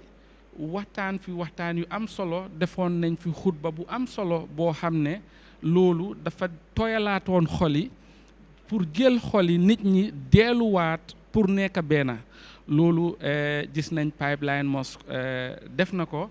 te loolu yëpp bokk na loo xam ne ci fànn goo xam ne pour boole community si boole nit ñi ñu nekk benn so seen taxawaay ci community bi nekk na lu am solo because soo ko xoolee du rek ne ñu ngi koo def ci community Serekunda o Banjul bii nii Pipeline Mosque jóg na fi dem ba Mansakonko dem ba Basse rek pour meet up those communities pour seet naka la ñoo jàppalante ci communities yooyu through a foundation boo xam ne ñoom lañ partner loon dem ci gox yooyu noonu seet naka la Pipeline Mosque mun a def pour dimbale leen loolu yëpp tey soo gisee Pipeline Mosque mun ko it's not a business it's a foundation yenn nit ñi la waaw mooy comme ni ma ko waxee rek yóbbu nañ fa ndimbal yu takku ndimbal yu am solo ci gox yooyu noonu ci Mansakonko ak Basse waaye fi ma bëgg a waxee rek yaa imaam xam nga mbir yi xaalis beek yooyu yëpp nekkut ne Pipeline Mosque daf fi am guy boo xam ne xaalis bi dafa sax oo dafa taw di wàcca di jógee ci yàlla suñ borom déet xam nga yàlla moom mbiram lépp daf ko jaarale ci nit ñi ci nit ñu baax ñi soo nit ñu baax ñooñu comme tey nit ñu baax ñi ñoo jëfalanteel ñu mel ni ñoom Africell ñu mel ni families yi nga xam ne Sidi Ndiaye tuddana leen léegi ñooy génne seen xaalis parce que Pipeline Mosque du banque boo xam ne xaalis daf fee taw rek nit ñi ñoom ñooy taxawal institution yi Pipeline Mosque ci loolu nga xam ne ñu ngi ko mun a def ñoom ñooy génnee ci wërsëg bi nga xam ne yàlla jox na leen ko parce que yàlla wax na ne li ngeen am génnee leen ko ngeen joxe ko ci li nga xam ne dina jëm ci mbir yàlla soo loolu yëpp Pipeline Mosque ci loolu la ñoo taxawu dimbale nit ñi ñu gën a mutali seen jaamu yàlla te loolu bokk na ci yoon yoo xam ne suñ ko defee dinañ ci am yàlla dinañ ci am alaxira bon loolu nekk na liggéey bu rafet boo xam ne Pipeline Mosque mu ngi koo def jël community bi indi leen boole leen unify nit ñi bu baax a baax a baax ba pare li ñoo am muy ñëw dañ koo delloowaat ci community bi so bon ñu ngee ñaax nit ñi ñu pledge ñu donate because ci loolu la ñoo mun a liggéeyu rafet yi nga xam ne won nañ leen ko fi for the past 2 hours te liñ leen bugg a woon ëpp na loolu waaye waxtu moo ñu ko mayut moo tax ñu bugg a ko gàttal noonu yaakaar naa li ma laaj bugga naa cee wax lu ëpp loolu waaye xam naa ne waxtu bi dab nañu fu mu nekk nii liñ ñu mayoon ci waxtu sax passé na waaye ñu summarize ko noonu rek ci liggéey bu rafet bi Pipeline Mosque di def salaamaaleykum. Thank you very much Omar Ndiaye loo wax foofu leen baax na lool loo doon wax noonu si kaw bi it was nutrition without borders Pipeline Mosque work with Nutrition Without Borders, them all the way si kaw bi yóbbu foog naa over 100 bags of rice. So ñoom du fii rek du seen du community fees within Serekunda rek waaye throughout the country te ndimbal bu ñoo def hospitals yi yëpp throughout the country, prisons yëpp throughout the country. So jërëjëf ci loolu. And also di gërëm tamit Honorable Fatim Badji ci liggéey bu baax bu mu nekk di def ak taxawaay bu nekk di taxawal Pipeline Mosque moom mu doon moderate prison session bi ba pare tamit yaa ngi fi mbiri footballers yi nun leen taxawalee ak ñaan bu mu fi defoon prayers yu mu fi defoon yëpp moo ci taxaw moom tam koo xam ne la definitely we are very grateful to her. So léegi moo ñëw oo Moustapha John moom mu ñëw moo doon moderate school bi gis ngeen ne xam ngeen ne Pipeline Mosque ñoo moom Daddy Job Comprehensive School ba pare si school bi daara moom fa ñoom ñoo moom daara bi te daara bi lu mu fa offer si jàngale si xale yëpp free of charge la. te imam mun doon wax ne sax am na ñoo xam ne tey jii nii dem nañ ba nekk ay kilifa réew ñoo xam ne si daara boobu lañ jaar gis ngeen vidéo bi naka la mel. So Moustapha, your closing remarks on that. waaw jërëjëf Mr Sow oncle Mam said Imam Diallo tey liggéey bi ngeen fi def moom rafet lu nañ ko lool guddi na te yéen a ngi fi bàyyi seen nelaw yeeg seen jaboot bi ñëw pour jàppale jumaa bi yal na leen yàlla fay. ñi ñëw déglu tam jërë ngeen jëf ci li ngeen toog ba time bi di ñu déglu ñi donate ñu ngi leen a gërëm waaye li ma bëggoon a wax rek si Alaaji Daddy Job school bi waxoon naa ne dama bëgg a joxe benn exemple loolu laa bëgg a close rek parce que dafa amoon suma ñaari xarit yoo xam ne ñoom biñ jëlee seen I believe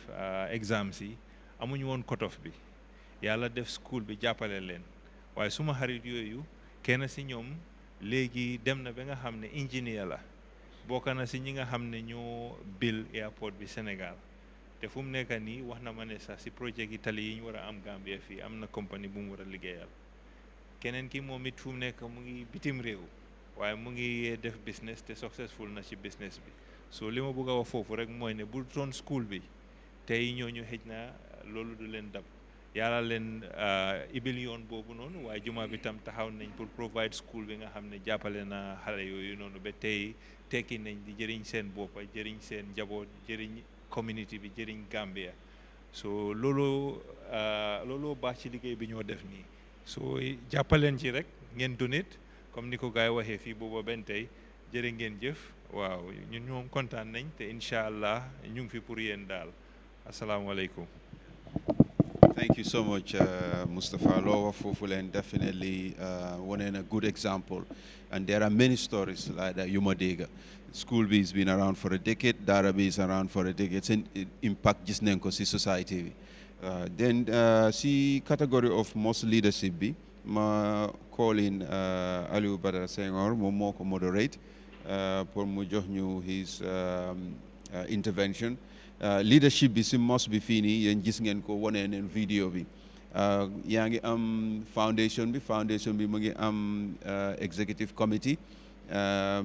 xam ne members yu fa nekk macha allah they are leaders in this society yaa ngi am foundation members yi waaye foundation bi si boppam mu ngi am so many committees yoo xam ne ñu ngi focus on certain areas. For example, Alhaji Mam Said Njai Fini mooy the chairman of the Welfare and Protocol Committee. So Aliou Mr. Senghor so ma jox la yow nga jox ñu sa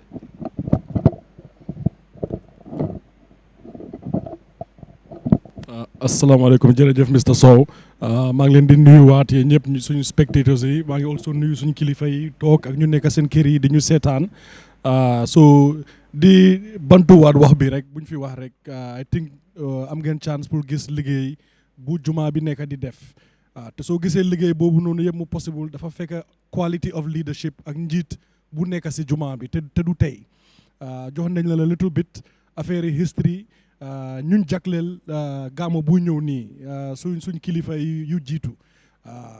yal na leen yàlla yërëm te jégal leen wante that legacy and that leadership ak tradition buñ fi bàyyi bëggoon nañu wax ne tam sant yàlla am nañ ay kilifa yoo xam ne ñu ngi mun a maintain loolu te ñu ngi deepin loolu noonu te suñ kilifa yi ñu ngi nii toog ñu ngi leen a gis nii ku si jiitu du doon suñ the grand convener muy Alhaji Mam Said bii toog fii am na lu bare su loo xam ne juma bi mu ngi koo yëngu including all these ideas that we have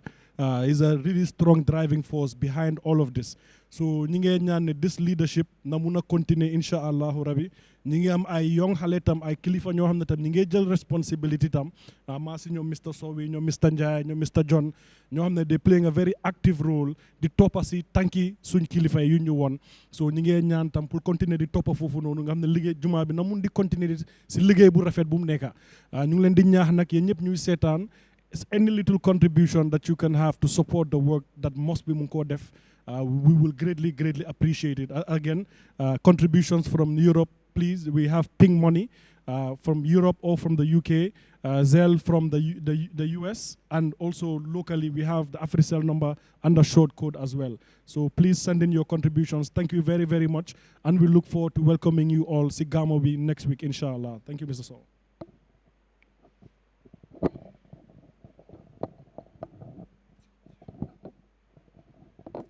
Thank you very much,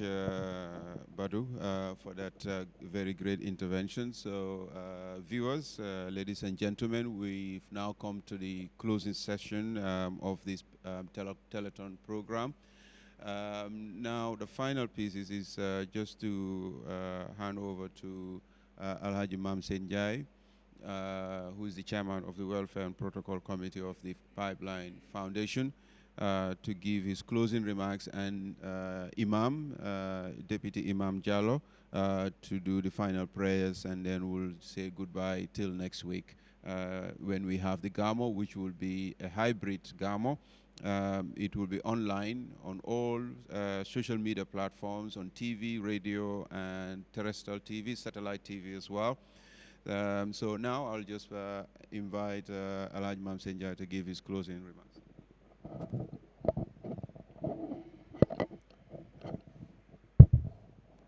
maa ngi wax alhamdulillahi rabbil alamin alhamdulillahi rabbil alamin alhamdulillahi rabbil alamin li ma wax si nii nag maa ngi ko waxee ci président yi Pipeline Mosque Foundation ci turam Alhaji Moustapha Ka, parce que ñoom ñoo ñu ooyoon nañu ren jàngoro ji benn tey mu ngi ci réew mi te ñoom ñoo waxoon ne ñu oytu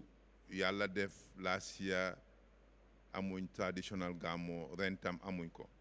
ñu ne ñu sas ñu lii ne ñu jéem jàppale jumaa ji ñu raise funds ci seen kàddu la ñoo defee lii ñoom ñoo ñu joxoon doole pour ñu def lii ñu ngi leen cee sant bu amul àppa di leen gërëm ci trust biñ am ci ñun jox ñu lii pour ñu defal ko jumaa ji lii nag ñun ay servant sek lañ ay jaami yàlla yoo xam ne dañu joxoon task bi rek loolu rek moo ñu fi nekkal parce que yombul waaye ñu óolu ñu jox ñu task bii nii ñi nga xam ne nag bokk nañ ci lii yëpp ñoom ñëpp xam nañ seen bopp te yàlla xam na ko président bi mu ngi leen di gërëm di leen santa ci ñoom ñëpp parce que lii yombul waaye yàlla mu ngi ñu ko yombalal dañoo liggéey yenn ba 3 o'clock ba 5 o'clock bi mujjee mooy tey ci suba lañ pare waaye ñu ngi gën a sant yàlla rek ci óolute biñ ñu jox ba jox ñu lii nii mboolem nag koo xam ne yaa ngi fii ñu tudda sa tur tudduloo sa tur ñu ngi laa gërëm di la santa di la ñaan yàlla def la mag ngeen continuer ci lii parce que lii sacrifice bu mag a mag la ñu ngi leen cee santa ñi nga xam ne ñoo nekk fii yëpp ñeneen ñi seen kilifa yi ñoo jiitu ñeneen ñi seen kilifa yi ñoo leen sas ñeneen ñi seen kilifa yi nekkuñ fi waaye ñu ngi liggéey bu rafet te yàlla miñ ko defal xam na ko ñu ngi sant yàlla ci ñëpp di rafetlu ñëpp ak team bi itam ñi nga xam ne ñoom la ñoo liggéeyal mooy TV station si Kanté Arona Dramé Mohamed Ka ñoom ñëpp rafetlu nañ seen taxawaay parce que lii yombul coordination bu métti moo ci nekk ci gannaaw behind the scene waaye yàlla mu ngi ñu ko yombalal parce que su ñaar fukki nit ak ba ñetta fukki nit toogee di liggéey dafa yombul pour ñëpp juboo waaye yàlla def na juboo ci ñun ci suñ team bii nii yàlla bu ci cadduga ñu ngi ñaan xale itam yàlla def leen mag barkeel seen joboot ba ñoom bés ñu toog téye jumaa ji ni ko kilifa yi téye woon ñu ngi sant yàlla bu baax di ñaan gàmmu gi ñoo ñëw nag di am nii yal nañ ci ànd ak ndimbali yàlla ak yërmandeem yal na ko yàlla rafetal ba liñ ci bugg a yëpp yàlla defal ñu ko parce que ñun dañoo liggéey rek waaye lii dafa delluwaat ci nit ñi ñu ngi sant yàlla bu baax imaam foofu laa mun a jërëjëf jërë ngeen jëf yéen ñëpp thank you very much. jërëjëf alaaji maam Seyd Ndiaye foog ñu sant nag kilifa jumaa ji nga xam ne ñooñu joxoon liggéey bu rëy bile yow it ñu sant la bu baax a baax ni nga jiitee liggéey bi jiite ñëpp ba liggéey bi rafetee ni le ñu ngi ñaan yàlla yal na ko yàlla continuer noonu ba yëpp yàlla gërëm ko ñëpp kontaan si kilifa yooyu si njiitali Pa Moustapha Ka ak mbooleem mosque comité yi nekk ci ronam kilifa yi nekk ci ronam yëpp ñu ngi leen ay sant di leen gërëm ndax kat yàlla dafa wax ne la in shakartum la azidannakum su ngeen ma sante su ngeen ma sante rek ma yokkal leen te ñoom kilifa yi ñoo óolu woon alaaji maam Seyd Ndiaye ak comité bii nga xam ne ñoom la àndal mu jox leen liggéey bile liggéey bu rëy bile kon ñoom kilifa yooyu foog ñu sant leen foog ñu gërëm leen foog ñu ñaanal leen yàlla niñ jiitee jumaa jile ak niñ amee yaakaar ci comité bii nga xam ne ñoom lañ sas pour ñu doxal mbiri gàmmu gile ren te alaaji maam Seyd jiite leen foog ñu sant leen ci foog ñu gërëm leen ci ñu ñaanal leen si yàlla yàlla yàggal leen fi lool yokka leen wér-gu-yaram ñoo di fani bu baax a baax ñi jiitu yëpp tamit si kilifay jumaa ji mbokki jullit yi jiitu yëpp nekkoon si jumaa ji ak mbooleem fu mbokki jullit nekk rek ñu ngi leen ay ñaanal yàlla ñoomi tamit su ko defee yàlla yërëm leen yàlla xare leen aljanna caggal ɗum ɗon eɗen yetta kadi fulɓe community ko woni ɗo koɗo saabu kamɓe kadi darde maɓɓe e juma o fof yii ɗum juma o weltima hen hono wiyete kilifaɓe jumaɓe weltima e derne maɓɓe ɗe ligge wattindaɗe ɗo imminede tan en yii hen fulɓe ɓe community fulɓe wonɓe ɓeɗo koɓe waɗi ko hen e doole koɓe waɗi ko hen e jawɗele ɓe yettama hen ɓe jarnama hen ha joni yimɓe eɗen ɓe dekka juuɗe men pour ɓe ɓeydana en comme no Allah haaliri ɗum ni to alquranul karim la in shakartum la azidannakum so on yetti tan mami ɓeydan on te nelaɗo Allah sallallahu alaihi wasallam mo yettata yimɓe ɓe yettata Allah nden onon fof on yettama on jarnama no fewi no wona seeɗa darde mon fof yii ɗum kono Allah yii ɗum haade hay goto yii ɗum on Allah yiiɗo ɗum onon ambo ñaage kanko Allah o yo yoɓon jobdi ɓurdi moƴƴude e jobdi won ɗum woni jaam ɗo e aduna jaam toye to Allah kara yo Allah waɗano ɗum ɓesgureji mon waɗana ɗum kadi jinnaɓe mon waɗana ɗum kadi julɗo moƴƴo nden noon ko ɗo tan wawten haadde kono fof yettama fof jarnama fof du'anama wa sallallahu sayyidina wa nabina muhammadin wa sallam. All right, viewers, that's the end of the program. Now what I will just say is that continue pledging, continue making the donations. The GAMO is next week on the 19th of March, the GAMO, and we pledge all of you to continue to donate. Please keep the donation coming. Thank you very much to everyone. Thank you. Thank you. Good night.